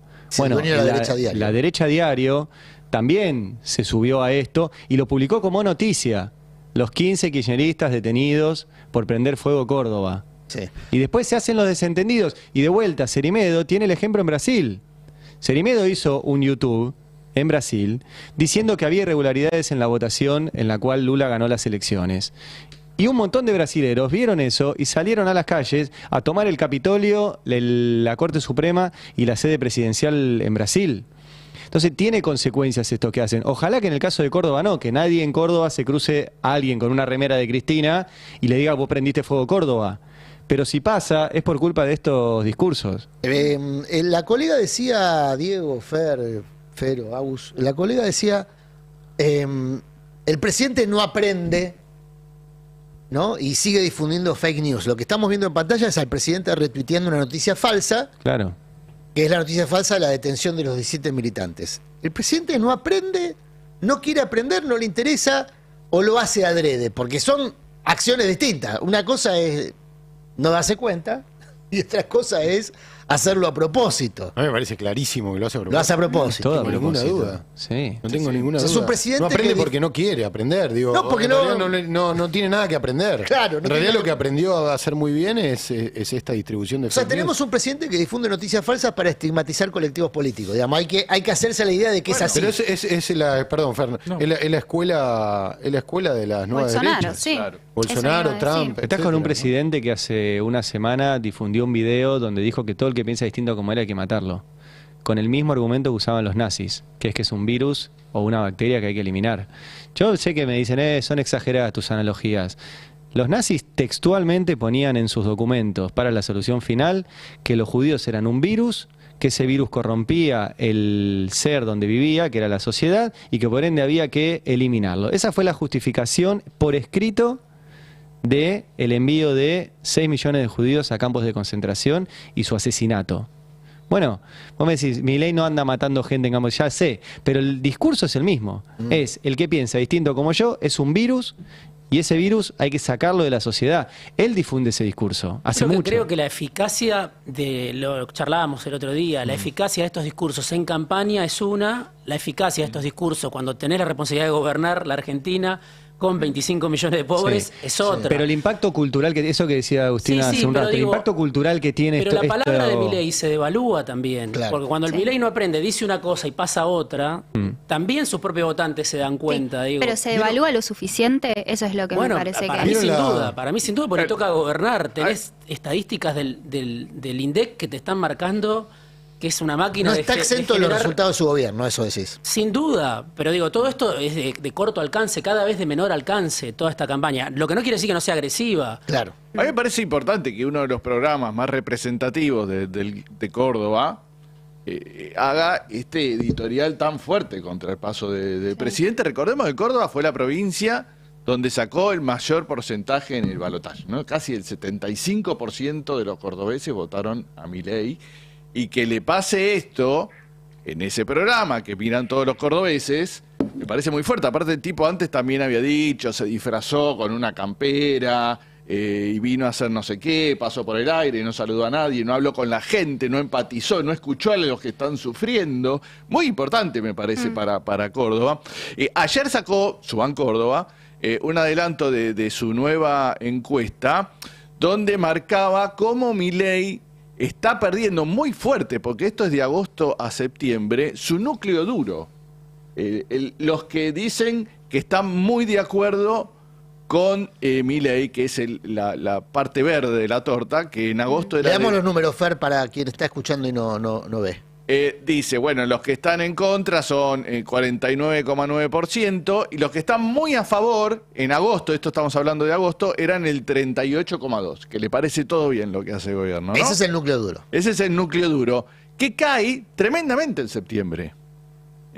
Cae 18 puntos. Del 38 al 20 en un mes. En un mes. Fuerte, Pasa, y que pasan a ser más dubitativos, ¿no? Pasan a decir, bueno, hay algunas cosas con las que estoy de acuerdo. A ver, está por debajo de la cantidad de votantes que obtuvo Milei en la primera vuelta. Sí, sí. O sea, hay menos gente que hoy lo banca que el que lo votó convencido en la primera vuelta. Sí, sí. Pero el verde claro no es que... No es el dubitativo. El dubitativo, pero después cuando va a votar, me parece... Bueno, pero igual para la votación falta. Lo que me parece que marca Subán Córdoba es que la pérdida de apoyo en el núcleo duro... Núcleo duro, está cayendo el núcleo, el que estaba convencido, el que los militaba, el que decía, vamos a la libertad, carajo, está bajando. Está bajando mucho. Mirá lo que cayó en un mes. Crece también el rechazo, ¿no? 4 puntos. Recordemos que tuvo mucho apoyo de la gente joven, de las clases populares, ¿no? Sí. Hombres jóvenes de clases populares, era ese núcleo duro, que ahora está sintiendo la decepción porque no ve que su situación mejore, y estas mentiras, y esto en Córdoba, que es el núcleo, ¿no?, donde sacó más votos, me parece que va a seguir influyendo en la caída de ese voto. Lo llamativo es el método. Me meto en otro tema que también es del día, pero porque forma parte del mismo método. Con los propios es igual de cruel que con los otros, Milei. O el dispositivo, la mesa chica de Milei, Santiago Caputo, con los propios es igual de cruel que con los otros. Cada vez que renuncia un ministro en el gobierno de Milei se va por corrupto. Sí, pero no habla. No, porque... Ojo. Igual es la narrativa que el gobierno establece cada vez que le renuncia un ministro. Sí. Cada vez que se va un ministro, desde el gobierno, desde la oficina de Santiago Caputo particularmente, salen a operar que ese ministro era un corrupto. Al principio no se entendía por qué se hacía eso. Lo hicieron con varios. Lo hicieron con el jefe de gabinete que se fue. Pose, con Nicolás Pose. Lo hicieron con varios. O sea, cada uno que se iba era porque era un corrupto. Ahora... Ayer a la noche renunció Russo, ministro de Salud. Se los presento porque mucha gente no sabía ni que había uno. Una pena, sí, era el que no repartía los medicamentos. Claro. Ahora, Russo, según hoy publica Marcelo Bonelli, dicho con mucho respeto, uno de los vehículos habituales de operaciones políticas varias, digamos, y por supuesto también de información verídica, porque como decía un intendente del conurbano, muchas veces se opera con la verdad, ¿no? Famoso, me están operando con la verdad. Muchas veces se opera con la verdad, no necesariamente se opera con falsedades. Hoy publica en Clarín, el medio es El Mensaje también, que a Russo se lo echa porque Petovelo, en la reunión con el Papa Francisco, le transmitió al Papa Francisco la información, la famosa información que después revela el Papa Francisco respecto a un ministro que había pedido un porcentaje de una extensión en una inversión, ¿no? Sí, fue el exministro de Salud también, Daniel Goyan, el que había sembrado dudas al respecto, porque hubo un tuit en el que él hablaba del pacto de la milanesa entre Milei y Jorge Macri, además de regalarle la coparticipación, que era un tema que estaban negociando, incluía darle vacunas contra el dengue a la ciudad más rica del país. Ese parece que habría sido el disparador, y ahí es donde en el gobierno se enteraron de esta situación. Me parece que viene por otro lado, pero te sigo. Entonces, hay una versión que dice que Russo pidió coima, que es la versión que difunde hoy Bonelli. hoy más directamente. Es lo que difunde Es extraño que Petovelo era el principal sostén de Russo, entonces que Petovelo vaya a denunciar a Russo ante el Papa Francisco es extraño. Digo, por los alineamientos, Petovelo es del sector más próximo a Macri dentro del gobierno de La Libertad Avanza. Petovelo protegía a Russo, armando este rompecabezas. Russo cae. ¿Quién toma el poder? Toma el poder Mario Lugones, el dueño o histórico del sanatorio Güemes. ¿Quién es Mario Russo?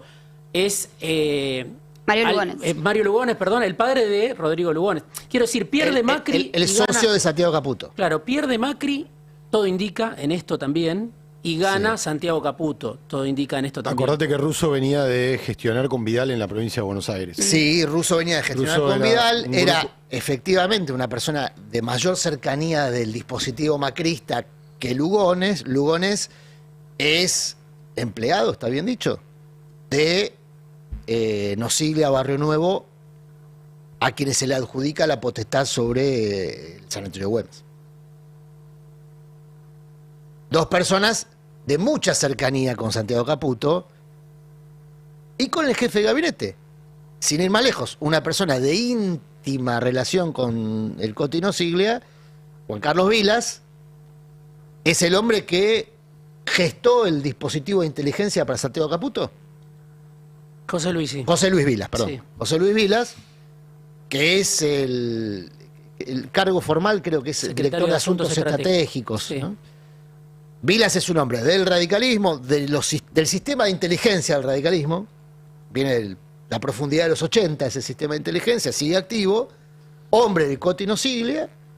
Hoy lugarteniente de Santiago Caputo en la creación. Es más, es el único funcionario que Santiago Caputo menciona con nombre y apellido y lo elogia en esa autoentrevista que publicó TN. ¿Recuerdan? Las únicas declaraciones que se conocieron de Santiago Caputo era, bueno, una entrevista donde Santiago Caputo elogia a Vilas, hombre del Coti Nosiglia, que ahora se ve empoderado, junto a Barrio Nuevo, se ven empoderados porque toman el control absoluto del Ministerio de Salud, que venía en disputa que contenía estos elementos que decía recién Agus, la discusión por la distribución de vacunas, la discusión con los laboratorios, porque los laboratorios pretendían que se siguiese con la práctica de solicitar medicamentos caros, oncológicos, a través de mails. Macri debe estar muy enojado con Milei, me parece. ¿Qué te parece? Hay algo que yo tengo otra atención. Información igual, me parece que el detonante fue una sucesión de pedidos de limitación de limitaciones para 5 funcionarios del ministerio que respondían a Lugones. Una en particular, ¿no? Sí, a la ex mujer de Triaca. ¿No? Todo está confuso ahí, porque Triaca en realidad uno piensa, lo identifica con Macri, pero respondía también a Santiago Caputo. La clave es la ex mujer de Triaca, no la mujer de Triaca. Claro, hay algo que sumo a la confusión. Viste que hay parejas políticas que cuando se rompen, se rompen. La mencionan como la esposa. Hay algo que sumo a esta confusión de cuestiones cruzadas, que es este dispositivo de que hablas de inteligencia vinculado a Nosiglia, que ahora toma también en este ministerio, es muy cercano a Emiliano Jacobiti y Martín Lustó, podríamos decir, que hoy asoman como opositores políticos muy fuertes al gobierno. Entonces es como que hay una cosa que se está escindiendo, ¿no? Hay una unidad de negocios, dirías vos. Es muy difícil de seguir, porque de ese mismo dispositivo participa Adrián Angelici, que patrocina al hijo, que ahora aparece empantanado como candidato a la Corte. Sí, hay una alianza de Milei con un sector del radicalismo, ¿no? Sí, pero es una alianza medio difusa, porque ese mismo sector del radicalismo, por ejemplo, en la representación de Martín Lustó, es un enemigo deseado de Milei, a quien ataca permanentemente. ¿Está sobreactuado algunas cuestiones? Puede ser, pero bueno, Jacobiti, como bien decía, es uno de los promotores de la marcha del 2 de octubre, como vicerrector de la UBA. Está un poco revuelta la cosa, me parece ahí, con muchos intereses superpuestos. Ahora, no es lineal, nunca es lineal la lectura en política. No, más allá de la rosca, digo, ¿qué va a pasar con la gestión en la salud pública, no? Bueno, sí, pues se viene un verano muy complicado. Ese es un tema importante porque además tengamos en cuenta, recién hablamos que la UH la mantuvo y la la aumentó también este gobierno. Otra cosa que hizo fue mantener al menos el Ministerio de Salud, que era algo que no había ocurrido en la gestión de Mauricio Macri, pero con un ministro bastante deslucido, ¿no? Creo que podemos contar 2 o 3 intervenciones públicas. Y tenemos una para recordar un poco qué era lo que decía el año pasado respecto a la campaña, la no campaña, está en el tape 4. Ahí decía más o menos cuál era la estrategia. Y escuchen lo que decía porque imagino que se van a acordar. Lo que nosotros queremos aprovechar también es para volver a insistir en el cuidado, digamos, usar mangas largas, digamos, tener cuidado con los pantalones cortos, digamos, que se usen ropa clara, se sabe más o menos cuándo van a estar en la góndola, no te rías. cuándo vamos a poder tener acceso a esos repelentes. Sí, es muy difícil desde aquí decirlo. La información que nosotros tenemos es que esto es coyuntural y que se va a resolver probablemente en las próximas 2 semanas. ¿Qué ministro nos perdimos? Sí. ¿No? Ya era el ministro Mario Lugones en la práctica. Era el ministro en las sombras, sí, ¿no? Pero bueno, en ese momento él lo que planteaba era que había que tener cuidado de los pantalones cortos porque no había una política para abastecer de vacunas a la población y después la ola de dengue, ustedes recuerdan, no había repelentes. Bueno, ahora ya están faltando también los repelentes.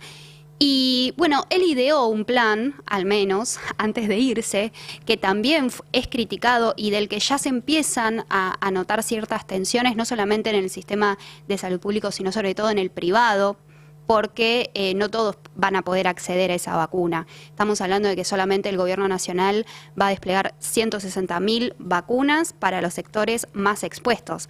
Para trazar una comparación, el gobierno de la provincia tiene un abastecimiento mucho mayor. Estamos hablando de que compraron 500.000 dosis y ahí tenemos una nota de Jimena Luz Figueroa que hablaba de esto que estábamos comentando, de lo que se viene ahora, porque ya estamos viendo mosquitos, pero también lo que nos decían los especialistas es que estos mosquitos no vienen con el virus, sino que hay que esperar a fines de octubre y de noviembre para que se vean los primeros contagios, pero ya desde el vamos hay una atención, como decía, en el sistema de salud privada, porque vos ya podés hoy conseguir la vacuna, como no tenemos la asistencia estatal, se puede conseguir en el sector privado.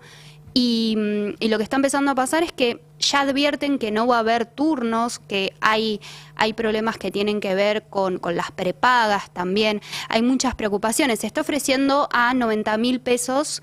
Se trata de 2 dosis y para los que cuentan con prepagas se habla de descuentos que van desde un 40 hasta un 70% dependiendo de las prepagas, pero ya uno de los vacunatorios privados más importantes con sedes en el AMBA advirtió que tiene escasez de vacunas. No, yo me quise vacunar, te cuento, yo me quise vacunar esta semana y no conseguí ningún lado. Es muy difícil conseguir. Ni en el vacunatorio, ni en el sanatorio, ni en la farmacia. Y aparte de especulación en precios, ¿no? Obviamente. Porque se supone que el precio... Y cuando desaparecen todas de golpe es raro. Es de 90.000 pesos creo la dosis, sí. El precio sugerido... Aparte es un solo laboratorio. Sí, con el es alemán, ¿no? Sí. Creo que es alemán. No, es japonés. Japonés. Japonés. Con el descuento de la obra social te quedan 55.000. Claro, sí, si accedes. Sí. Ahora, este escenario crítico en materia sanitaria, al que se agrega a todo lo que venimos contando y que viene contando Ari desde hace mucho tiempo, la falta de entrega de medicamentos o la limitación en la entrega de medicamentos y demás, sumó una guerra campal por el control y el manejo de un par de obras sociales muy apreciadas por los recursos que manejan. Una en particular, que es la obra social de la UATRE. Sí. ¿Qué pasó ahí? La Superintendencia de Seguro de Salud, que es una división interna del Ministerio de Salud, dispuso la intervención de esa obra social, que maneja mucha guita. Se supone que para hacer una auditoría que nunca se hizo, pero que permitió administrar esos recursos. A cargo de esa intervención estaba la ex mujer del ministro Triaca, es Losizano, de apellido. Y eso es lo que a mí me dicen detonó todo este episodio que termina con la renuncia de Russo. Acá, como siempre contamos, es una de malos contra malos, ¿no? Digo, porque estamos hablando de una discusión de guita, o sea, de manejo de guita, de una obra social que, como muchas vienen en falsa escuadra, quedan a tiro de intervención, pero que es efectivamente intervenida con pretensiones de apropiarse de esos recursos con fines diversos. de campaña electoral y demás. Russo, en el día de ayer, emitió 5 resoluciones para limitar justamente las posibilidades de gestión de los Lozano y otros 4 funcionarios. Los tenía por acá, ya se los voy a leer. Porque es muy interesante porque justamente Russo lo que hace es tratar de sostener cierto grado de autoridad, sobre todo cuando ya el manejo de guita empieza a complicarlo, porque el ministro es él. Si hay otros funcionarios que determinan destinos de guita o partidas que se habilitan con la firma del ministro, el día de mañana, cuando cambie el sentido del viento y un fiscal se despierte, el que va a estar en el banquillo va a ser el Russo. Che, Russo, vos firmaste esto. Y el Russo no va a poder decir, no, pero en realidad lo firmé, pero lo manejaba Lugones. Digamos que todos sabemos que en la práctica funciona así, pero en términos legales no funciona así. Yo creo que lo que estamos viendo es un gobierno que cruje por arriba y cruje por abajo, ¿no? Porque la primera parte del programa, lo que hablamos, los números de pobreza, 25 millones de pobres, cómo se duplica la indigencia, socialmente esto no cierra, y lo que vemos es una guerra por negocios, como vos decís, arriba también. Un gobierno parece a veces en descomposición, con renuncia de 88 funcionarios en lo que va del gobierno. Sí, 88. Sí. Recién miraba los datos de Pablo Salinas, que es un politólogo que suele igual mencionar. tranqui porque Adorni los renueva, viste, que va sumando funcionarios. Sí. Claro. Abajo la situación que estábamos hablando del tema de la gestión que llevó adelante Russo, que si bien fue bastante deslucida, tuvo algunos hitos que tienen que ver con el ajuste, sobre todo, y como decíamos antes, dimos cuenta de eso también en el destape. Por un lado, también hay un ajuste impresionante en lo que tiene que ver con salud sexual y reproductiva. Tenemos una nota que ahí da cuenta de que es el presupuesto más bajo desde 2013. Cuando hablamos de insumos farmacológicos y estamos hablando de DIUs, estamos hablando sobre todo de anticonceptivos a largo plazo, y estamos hablando de una política que es el Plan ENIA, que hace 5 meses hubo 619 despidos en el marco de ese plan, que tenía que ver con la prevención del embarazo no intencional en la adolescencia.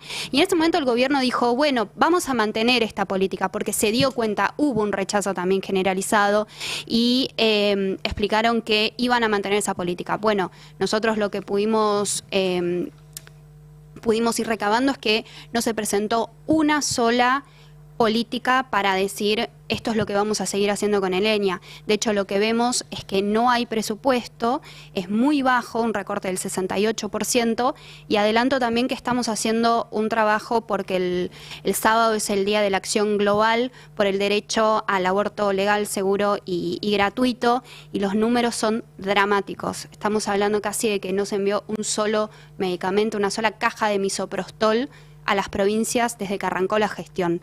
Eso se desprendió de un informe de pedido de acceso a la información pública, que bueno, ya después vamos a dar cuenta de eso. Y después una cuestión para cerrar que estábamos hablando tenía que ver con los trabajadores del Garrahan, que bueno, de nuevo, ellos ya habían anunciado un nuevo paro, inclusive dieron a entender que por 48 horas podían llegar a parar. Y a raíz de la designación del nuevo ministro, ya pidieron una reunión urgente desde la Asociación de Profesionales y Técnicos del Hospital Garrahan, porque dijeron, en el día en el que usted fue nombrado, los datos del INDEC hablan de una pobreza infantil del 66,1% y de una indigencia que alcanza la niñez en un 27%. Entonces esperamos una audiencia con usted, no solamente por nuestros salarios, sino también porque nosotros somos quienes estamos cuidando la vida de niños, niñas y adolescentes que están en peligro hoy, porque se están desarticulando los equipos de casi 15 años, y en el Garrahan hay 10.000 cirugías por año, 600.000 consultas, y lo que ellos también señalan es hoy hay nuevos niños y adolescentes porque sus familias, sus padres perdieron el trabajo en blanco, ahora no tienen una obra social, tampoco tienen una prepaga, y entonces están también sintiendo esa tensión en los hospitales públicos. Sí, lo más triste es que no es por nada de todo esto que describe Agustina que lo echen a Rusia. Claro. No es por su ineficiencia de la gestión, sino por todo lo otro que comentábamos antes. Lo más trágico es que, de hecho, a mí... Porque no va a cambiar, digamos. Este escenario que describe eso va a seguir. Se va a mantener con el cambio del funcionario. Va a empeorar. A mí alguien muy metido en la política sanitaria de este país me dijo hace 2 o 3 meses, cuando ya le estaban horadando el piso a Russo, me dijo... Ojo porque yo le dije, bueno, qué sé yo, se va Russo, tampoco perdemos tanto. Me dijo, ojo, que lo que viene es peor. Perdón, voy a hacer un paralelismo. Alguien que conoce mucho ese universo. Es quizá la mayor fortaleza que tiene Milei, ¿eh? ¿Cuál? En términos institucionales, lo que viene peor. Bueno. Vale para todo, ¿eh? En términos institucionales, lo que le sigue a Milei, quien está primero en la línea de sucesión, Villarroel. Con una gran imagen en la opinión pública, ¿no? Hay una costumbre esta de poner a una figura de papel, ¿no?, al frente del ministerio. Está pasando en Cancillería, está pasando en Justicia, ¿no? Y que no son los que realmente manejan el ministerio. Cancillería está en disputa, entiendo yo. Que son los que tienen línea directa con Karina o línea directa con Santiago Caputo, ¿no? Sí, está en disputa entre 3 sectores, me parece. Está la línea, ¿no?, Cancillería, la línea diplomática, que opera bastante contra Mondino. Bien ganado, por cierto, no digo que no, pero opera bastante contra Mondino. Mondino, que intentó poner un grupo de afines y perdió en su pelea con Karina Milei, que se le quedó con todo lo que es... Lo que mencionábamos esta semana, todo lo que es turismo, por ejemplo, y entramos en tema con Fero, todo lo que es turismo, el Improtour, por ejemplo, lo manejaba Cancillería y se lo sacó Karina. A Cancillería, bueno, lo puso a Zucalesca, en Marca País, a Bettina Bulgeroni como embajadora. La fueron limando a Diana Mondino, sobre todo de presupuesto. Porque otra vez, son discusiones de guita. Hablando de guita. Pero no solo de guita, pero por ejemplo, le pasa al embajador en la ONU, ¿no? Sí. El tipo, o sea, cuando tienen que exponer la línea, ¿a quién le preguntas? ¿A la canciller? No, porque está claro que ya no representa la línea política del gobierno, ¿no? Tenés que ir a esta que pusieron de asesora, no me acuerdo el nombre, que es la que te baja la línea de ultraderecha, que es la que están llevando adelante ellos, ¿no? Sí. Entonces, pero en eso yo creo que Mondino no tiene muchas diferencias con Milei, en las ideas políticas. Sí, pero... Me parece que la diferencia será en las personas y en el manejo de recursos. Y si hablas de turismo, hay mucha guita en juego. Creo que Fero tiene un informe sobre turismo desde otro lugar, que es la famosa caída del turismo, ¿no? Sí, porque ayer el INDEC publicó a la par del informe de la pobreza un informe sobre turismo, pero íbamos a ver otra cosa antes que quiero que debatamos acá, porque para mí es una marca de época, esta tapa del diario Clarín. ¿Qué ven ustedes acá? A Susana Jiménez con Milei celebrando la pobreza del 52,9%. Sí, ¿no? Sí. Claramente. ¿Hará mella esto en la opinión pública, en la población, en esto que dice Ari, imposible que gane las elecciones Milei? La tapa es una tapa sutil, te diría. ¿Hay un mensaje subliminal o no? Es claro el mensaje. Para mí... Es claro el mensaje porque podés editar esa tapa de otra manera, podés cortarla esa foto, podés ponerle... ¿En qué canal va a estar Susana Jiménez? En Telefe. ¿En la competencia? O sea, están publicitando una en la competencia que está en venta. ¿Va a comprar? No puede, está prohibido por la ley. Perdón, que bueno, ¿qué ley? Me retiro, chicos. Yo sigo creyendo en la ley de medios, ¿no le permite? Claro. ¿Qué era eso? No, Clarín no. Le preguntaron a Rosencrantz y dijo que sí, que está permitido. Que está permitido. Sí. No preguntó qué, dijo está permitido. Involucra empresarios, aprobado. Bueno, perdón, yo sigo confiando. Clarín no está interesado en Telefe, en comprar Telefe. Clarín está interesado en quién compra Telefe. ¿Y quién va a comprar Telefe? ¿Nosotros? Y ahí hay una disputa. No, nosotros no estamos. ¿Estamos por comprar Telefe? No sé, Roberto, ¿qué dice? Dijo que tenía algo nuevo para contar. No sé. Tampoco está tan cara. A ver, para recursos corrientes que si juntamos acá nosotros, si se suscriben al Destape, compramos Telefe. Para nuestros presupuestos individuales está arriba de 100 palos, es una guita, 100 palos verdes. Hay una disputa, lo contamos acá, hay una disputa entre 2 grupos, uno más cercano al gobierno y otro más cercano a Macri, que se están disputando el control de Telefe. Telefe que está en venta hace tiempo, y que Clarín siempre mira como el competidor desagradable. No porque le tenga miedo, porque de hecho ya le ganó varias batallas Clarín, a todos los dispositivos que buscaron posicionarse políticamente como antítesis de Clarín desde Telefe, desde Los Vigil y Moneta, en tiempos de Menem. El SEI. El SEI, el Citigroup y Moneta. Claro, desde aquel momento hasta acá hay varios que pretendieron forjar alrededor de Telefe un dispositivo comunicacional que compita con Clarín. Clarín ya es una telco, es otra cosa, juega en otra liga, pero no por eso desatiende, digamos, desatiende los riesgos. Mirá la tapa de La Nación también, ¿qué dice? La misma. Bastante similar. Sí. Yo creo que ahí la única diferencia es la foto. Ese es menos sonriente. Claro, no, pero Milei está señalando un pobre, ¿no? Mira, un pobre. Susana, eso que ves ahí es un pobre. Sí, la decisión de poner la foto bajo el título de la pobreza es una decisión editorial. Inocultable, porque digo yo, más allá del dolor que nos afecta a todos, creo que incluso a los editores de La Nación y de Clarín, digo, es inocultable. El contraste es tan grande, la provocación, como decía Diego al principio del programa, es tan grande que es inocultable, no hay manera como editor, que hice muchas tapas, el título es inevitable, la foto no. Foto es claro. El título es inevitable, sí, el título es ese, no hay otro título. Yo creo que la foto es inevitable también, Adrián, es un hecho noticioso. No, por eso el título es inevitable, la foto es evitable. ¿Vos decís que la foto para mí no? Digo, es una discusión que podríamos tener en una mesa. Como editor, si vos querés darle una mano al gobierno. Entiendo. Si vos le querés dar una mano al gobierno, el título no lo podés evitar. El título es el título. No, claro. El título es la pobreza. Ahora, podés evitar la foto. Lo que pasa es que la foto de los dos riéndose es más fuerte, ¿no? La foto de los dos se están riendo mucho frente a ese título, es muy fuerte. No, acá hay claramente una intención de ponerle. De poner esa foto. De limar. Igual, perdón. El mensaje es te pasaste tres. ¿Quién lo ve? Decís vos? No, al revés. No estaban ocultando nada. O sea, lo hicieron, la imagen salieron al balcón, claro. Salieron al balcón y la imagen con Thor, con el perro y Susana Jiménez y Karina Milei, la difundieron ellos. Digo, hubo una intención del gobierno de que se vea eso. Claramente. Si me preguntas, no sé si el sistema de medios, hasta que está siguiendo la línea del gobierno, qué sé yo. Para mí pasa que abajo del título del 52% de pobres, más allá de la línea que tenga el gobierno, perdón, el medio, temas juntos, claro. Digo, vos frenás, es una escena un poco antigua, pero digo, vos frenás el puesto de diario, sí, es verdad, te encontrás están los dos temas juntos. Con los dos temas juntos, es muy chocante. Eso sí. Aunque eso no lo quieras ver. Pienso una discusión que hubiese tenido le mando un abrazo grande a Fernando Capotondo, gran editor de gráfica. La discusión que hubiésemos tenido era si iba la foto de Milei y Susana en el balcón o de Susana y Karina con Thor. ¿Puedo apostar? Claro.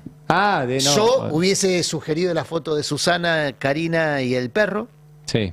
Para molestar más a Milei. Para molestarlo más a Milei, para rasparlo más a Milei. Y Fernando, que es más prolijo, más profesional, mucho más profesional que yo, hubiese dicho Susana y Milei en el balcón. Es que Susana y Milei en el balcón es un hecho noticiable. Y esto también, lo otro también. Le pones abajo el graph que dice. Está en el balcón de Alfonsín, de Maradona, digo, ¿no? Es un montón. Susana en el balcón es un montón. Pero para mí raspás más a Milei con la otra foto.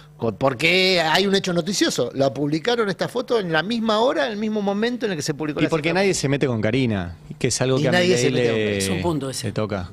Importante. Nadie se mete con Karina. Muchas veces culpamos a Santiago Caputo. No tengo nada a favor para decir Santiago Caputo, pero desde el periodismo, incluso el periodismo oficialista de Milei, se culpa a Santiago Caputo por todo lo que sale mal. Muchos piensan, es Karina Milei la que está contra Santiago Caputo, pero es cierto lo que dice Ari. Pegarle a Karina Milei es pegarle a los negocios del propio presidente, a los lugares que le interesan al presidente. Hay mucho ahí para investigar. Entiendo que hay dos fiscalías que ya están investigando eso. Hay una fiscalía y sus amigos, sí. ¿A Karina Milei? Sí. Ayer mencionamos a una fiscalía, la Fiscalía de Mar del Plata, que ya tiene una denuncia por el tema pesca. Y hay otra fiscalía federal de la Ciudad de Buenos Aires que tiene una denuncia por... No quiero quemar nada porque es información en desarrollo. Es una denuncia por en línea con lo que denunció el Papa. En línea con lo que denunció el Papa. Y no involucra a Mario Russo. No involucra a Mario Russo. Involucra a otro ministro.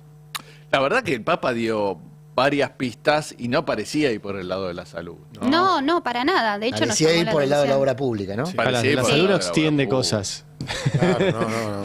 Parecía ir por el lado de la obra pública. Entiendo que es por el lado de la obra pública, que está muy limitada. No hay tanta obra pública activa, así que no hay mucho para investigar. Sí. Pero Soriano, el tema de... Bueno, volvemos a... Salgo porque si no yo me enrosco y termino dando datos que no...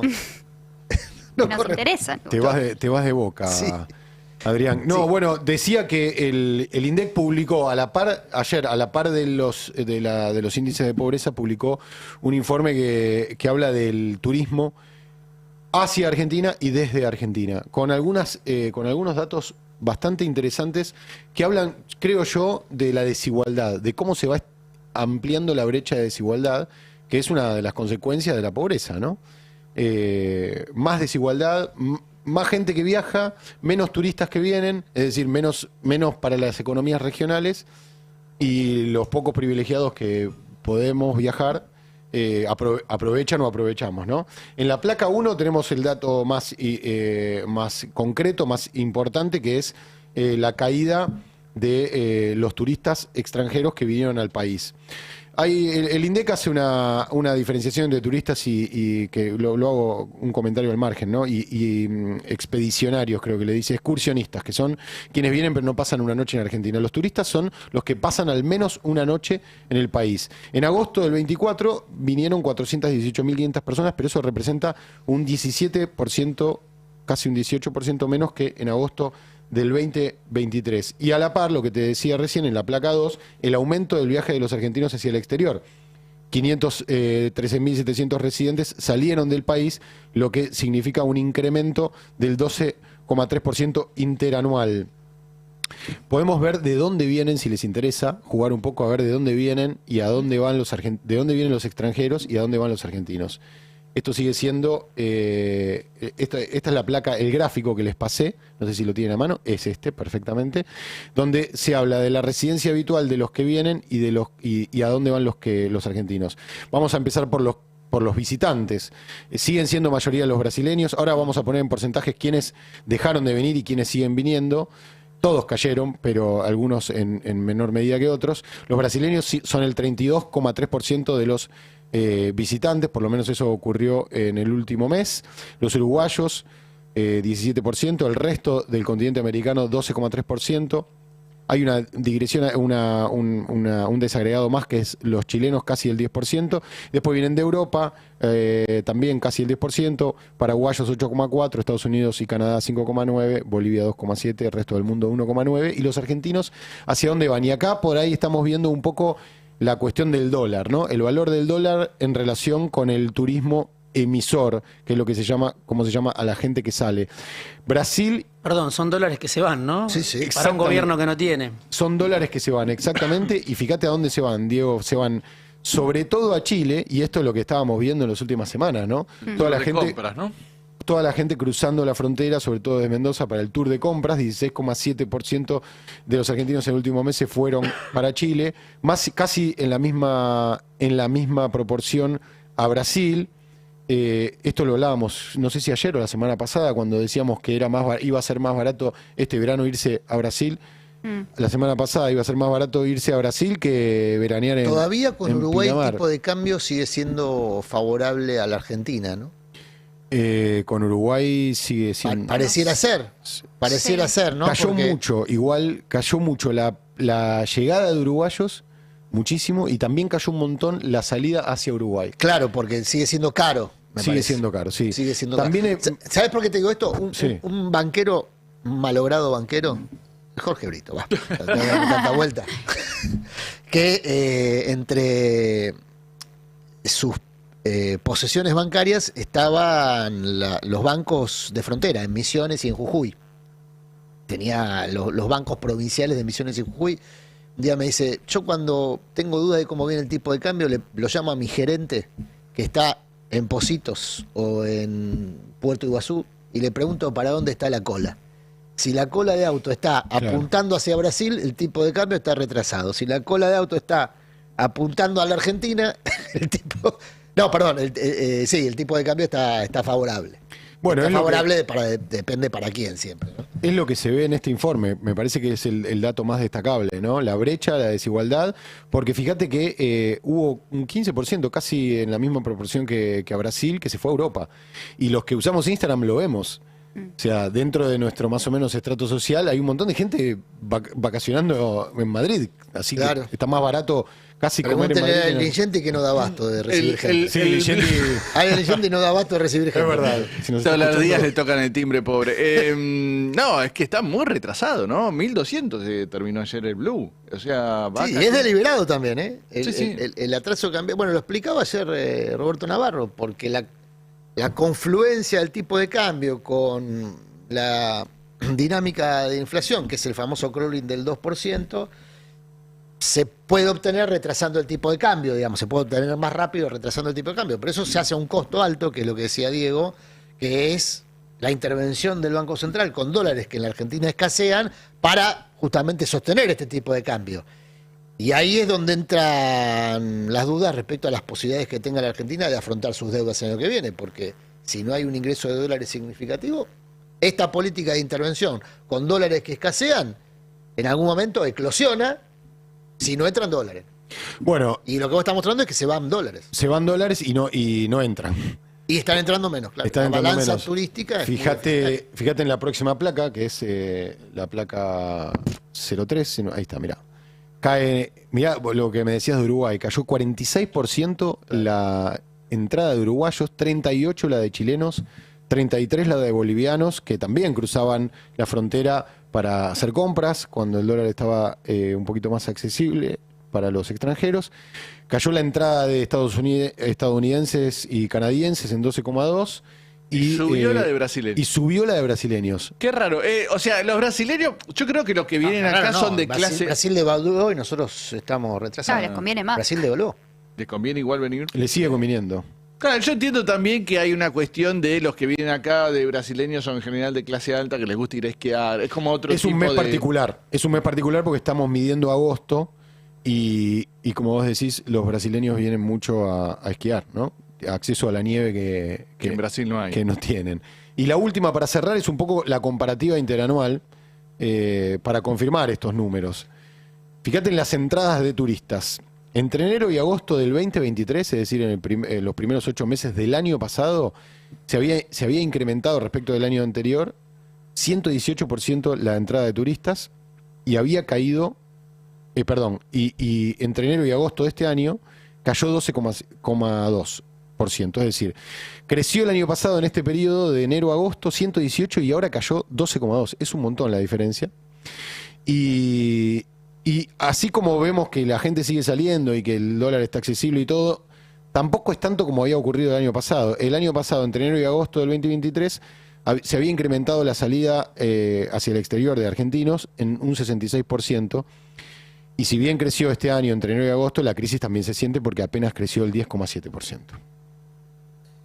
La caída del turismo es una preocupación propia de un país con problemas de ingresos de dólares. Si no, estos datos que vos acabas de desplegar, que son muy significativos, serían marginales. Pasan a ser centrales por el tema de la falta de dólares. La falta de dólares, el golpe duro a las economías regionales. Y por supuesto, las consecuencias que eso tiene. Y no sé qué va a pasar con aerolíneas, porque esa es otra... Y el tema aerolíneas, claro, que pasa a ser central también porque es la conectividad, la posibilidad de conectividad para el turismo local, aunque sea, ni siquiera pensando... Sí, o los vuelos de cabotaje que los extranjeros usan cuando vienen a visitar el país. Llegan a Buenos Aires, de Buenos Aires se van a Cataratas o al Calafate. Claro. O a Mendoza. ¿Quieren ver un poquito de tele, compañeros, compañeras? Vamos. Hay muchas cosas que han ocurrido, no solamente en la tele, sino en los medios audiovisuales. Mira. Aplican mafia, manga de lavatappers, vendiendo humo, les gusta el billetón. Plantan banderas, sopones de la Thatcher. Bueno, mirá qué lindo marida, la voz de Ricardo Iorio con la de Lali Espósito. Que creo que solamente Lali ya, ¿no? No es más Lali Espósito. Lali. Le puse el apellido donde lo digo. Lali. Viste, jugó bastante con eso también. Esto es lo nuevo de Lali. Pará, escuchémoslo porque hay mucha inquietud política por este tema. A ver qué dice.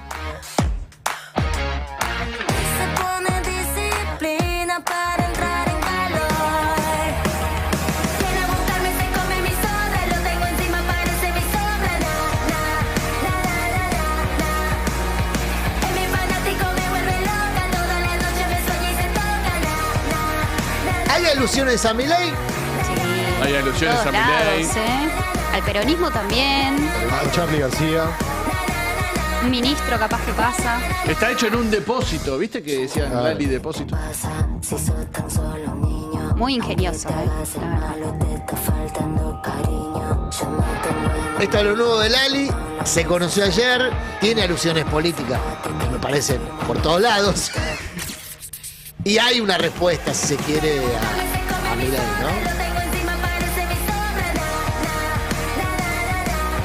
Es pegadísimo. Lo tengo encima, parece mi sombra, parece que refiere a esa obsesión que manifestó Milei al comienzo del mandato, cuando la... Sí, y sueña ser como yo, también recuerda la presentación en el Gran Rex. Claro. En el Luna. En el Luna, perdón. ¿Esta es la primera tendencia en Twitter? Bueno, ¿ahora? Esto que estamos viendo, si no me equivoco, es la intervención de, o es una burla a la intervención que hubo de un cartel exhibido aquí en Palermo en los últimos días. Intervención que buscaba reflejar también el estado de violencia que recibió Lali en todo este tiempo, ¿no? Con el dibujo de un puñal, por ejemplo.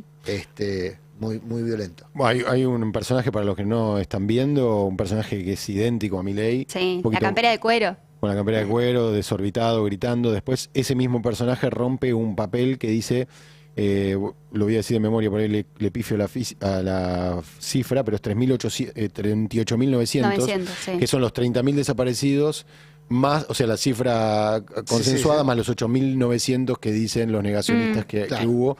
Y es Milei rompiendo ese papel también. Hay varias alusiones, ¿no? Bueno, Lali, tendencia número 1 en Twitter, muy politizada, diría Mirta, muy politizada. Demasiado. A ver, ¿qué más se vio? Siento que envejeció muy bien el humor de Cha-Cha-Cha, a diferencia por ahí de otros humores que cuando el tiempo fue pasando fueron quedando de modé. No envejeció muy bien el humor de Cha-Cha-Cha. ¿Y qué? Pará, guardá los fierros. Decime.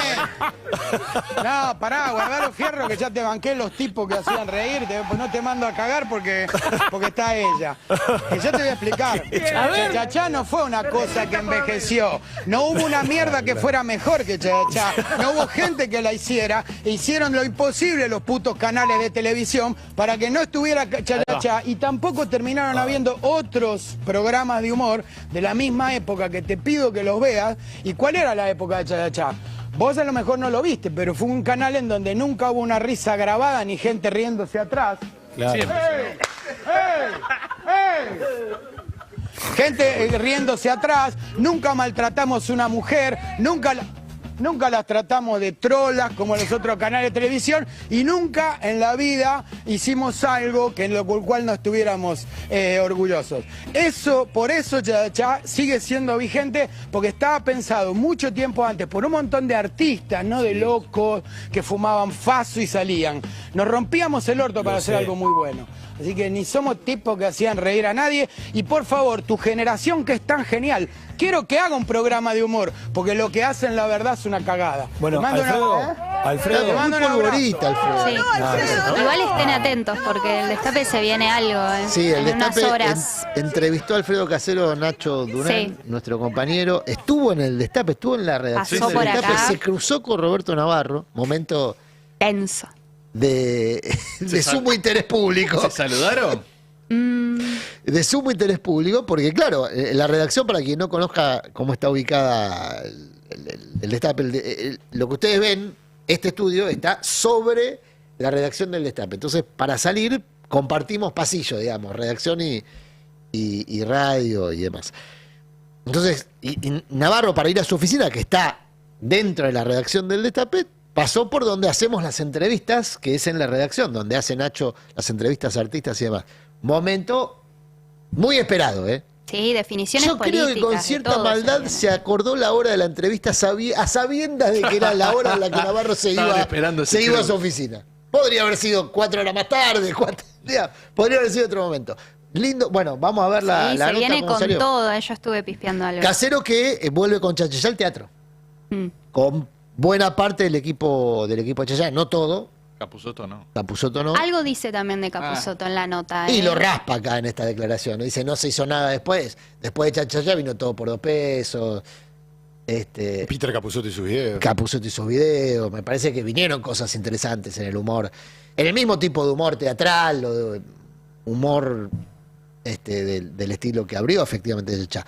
¿Qué más hay? ¿Qué más pasó? A ver. Me encanta hacer temporada en Mar del Plata. ¿Te gusta la temporada? Viste que hay actores que detestan la gira, Mar del Plata, Carlos Paz. No son actores. Eso no son actores. Basta Y manera de rasparse todo. Si sos actor, ¿cómo no te va a gustar ir a hacer temporada en Mar del Plata, hermano? Que no le gusta Mar del Plata. Bueno, dedícate a otra cosa. ¿Cómo no te va a gustar ir a Mar del Plata?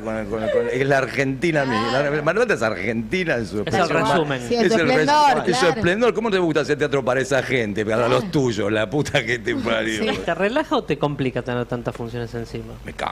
Pero ¿cómo te va a gustar tener funciones? Pero ¿cómo no te va a gustar? Yo no entiendo otra cosa. Si vos sos actor, cuando querés hacer más funciones, de hecho el teatro es aquí ahora. ¿Vos qué sabés si vas a actuar mañana? ¿A vos quién te dijo que vas a actuar, que vas a llegar a ser la segunda? ¿Quién te contó? ¿Viste? Entonces, ¿cómo no vas a querer hacer más funciones? Y si haces más funciones porque anda bien. Y si anda bien porque la gente la quiere ver. Entonces, ¿por qué no vas a hacer más funciones? Te pongo un poquito en contexto lo del Puma. Claro. Empieza la obra Cyrano, el clásico Cyrano, en Mar del Plata. Viene a hacer no sé cuántas cientos de funciones en el San Martín. Una obra descomunal, dura como 3 horas, la rompe. El Puma arriba del escenario está a las 3 horas, con un gran elenco. Está María Abadi, Jorge Lupi, bueno, unos cuantos. Y está presentando porque va a estar en octubre, en noviembre y después toda la temporada de verano.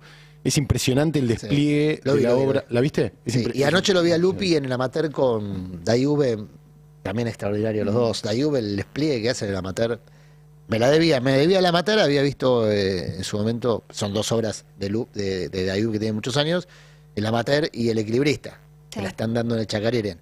Y ahí está Lupi. Sí, Cyrano. Lo que no entiendo es qué actor... ¿Hubo algún actor que dijo que no le gusta ir a Mar del Plata o es medio biribiri esto? Me parece que es medio una provocación de Brito para tirarle la lengua. No conozco, mirá que yo vivo entre artistas hace muchos años y no conozco a ninguno que se queje por ir a laburar en general en ningún lado, y menos a Mar. La verdad que no. Pero bueno, me parece que como provocación estuvo interesante para escucharlo a Goiti, que siempre es muy contundente sus opiniones, ¿no? Bueno, hablando de contundencia, Aerolíneas Argentinas es uno de los temas de la semana, sin duda. El gobierno pretende posicionarlo como uno de sus caballitos de batalla en la batalla cultural, que refería a Agus. ¿Y qué pasó anoche? Varias veces el paro, ¿no? ¿Ah, sí? Obviamente sí. ¿Te tocó? Me tocó en Paraguay o estando en Estados Unidos para volver para Buenos Aires. Sí. Y es una pena porque es una compañía aérea reconocida a nivel mundial. Lo que uno ve, lo que uno escucha, todas esas deudas, los robos, son terribles. La pregunta es, ¿no hay una persona que por lo menos diga, que genere credibilidad, sea honesto, para tener una buena administración? Porque en definitiva, Aerolíneas Argentinas es reconocida a nivel mundial. Sí, y duele verlo así, ¿no? Verlo como un país como... Usted tiene un país maravilloso que es la Argentina. Servicio, ¿no? Sí. Claro. Y aparte hay gente capaz. Sí. Hay mucho más personas honestas en la Argentina que, la verdad que sí, los sindicalistas, estos que se creen dueños de la Argentina. Claro. Bueno, Chilaver que está en una campaña permanente hacia la nada, ¿no? Porque no tiene buenos resultados electorales. Ahora, si es reconocida a nivel mundial, ¿por qué es reconocida a nivel mundial Argentina? Por Aerolíneas Argentinas, por los trabajadores. Principio por su existencia, y existe gracias a sus trabajadores. Pues, porque si hubiese sido por los privados que la administraron, la línea no existiría más. Claro. Entonces, la verdad que se queje de los sindicalistas, bueno, los sindicalistas que están defendiendo son los derechos de los trabajadores, ni más ni menos, ¿no? Que respeten su salario y sus condiciones. Igual es medio fondo de olla convocarlo a Chilaver para que opine de la aerolínea. Me parece. Para mí, hubo uno que escribió que la historia se repite como farsa, ¿no? Y para mí la representación gráfica de eso es Johnny Viale. es la repetición como farsa de su papá. O sea, su papá operaba más o menos lo mismo para el gobierno de Menem. Pero un poquito más sofisticado. La versión que vemos de Johnny Bell es bastante más ramplona, ¿no? Menos sofisticada, por lo menos. Me parece a mí. Es una repetición como farsa de época y de personajes. Y hasta de apellidos. Te tiro una noticia de último momento, Dale. Adrián. Adorni acaba de avisar que el presidente Milei va a firmar un decreto que va a declarar a la empresa de aerolíneas argentinas sujeta a privatización, tal como lo habilita un artículo. Esto es lo que acaba de decir. Un artículo de la ley bases, ¿eh? Claro. Un artículo de la ley bases. Sí. Eso es muy importante. De la ley de reforma del Estado, exactamente. Bueno. Eso termina judicializado. Va a terminar también. judicializado, Sí. pero ojo porque en la ley bases estaba la privatización de aerolíneas. Y se sacó. La Se sacó, oposición claro.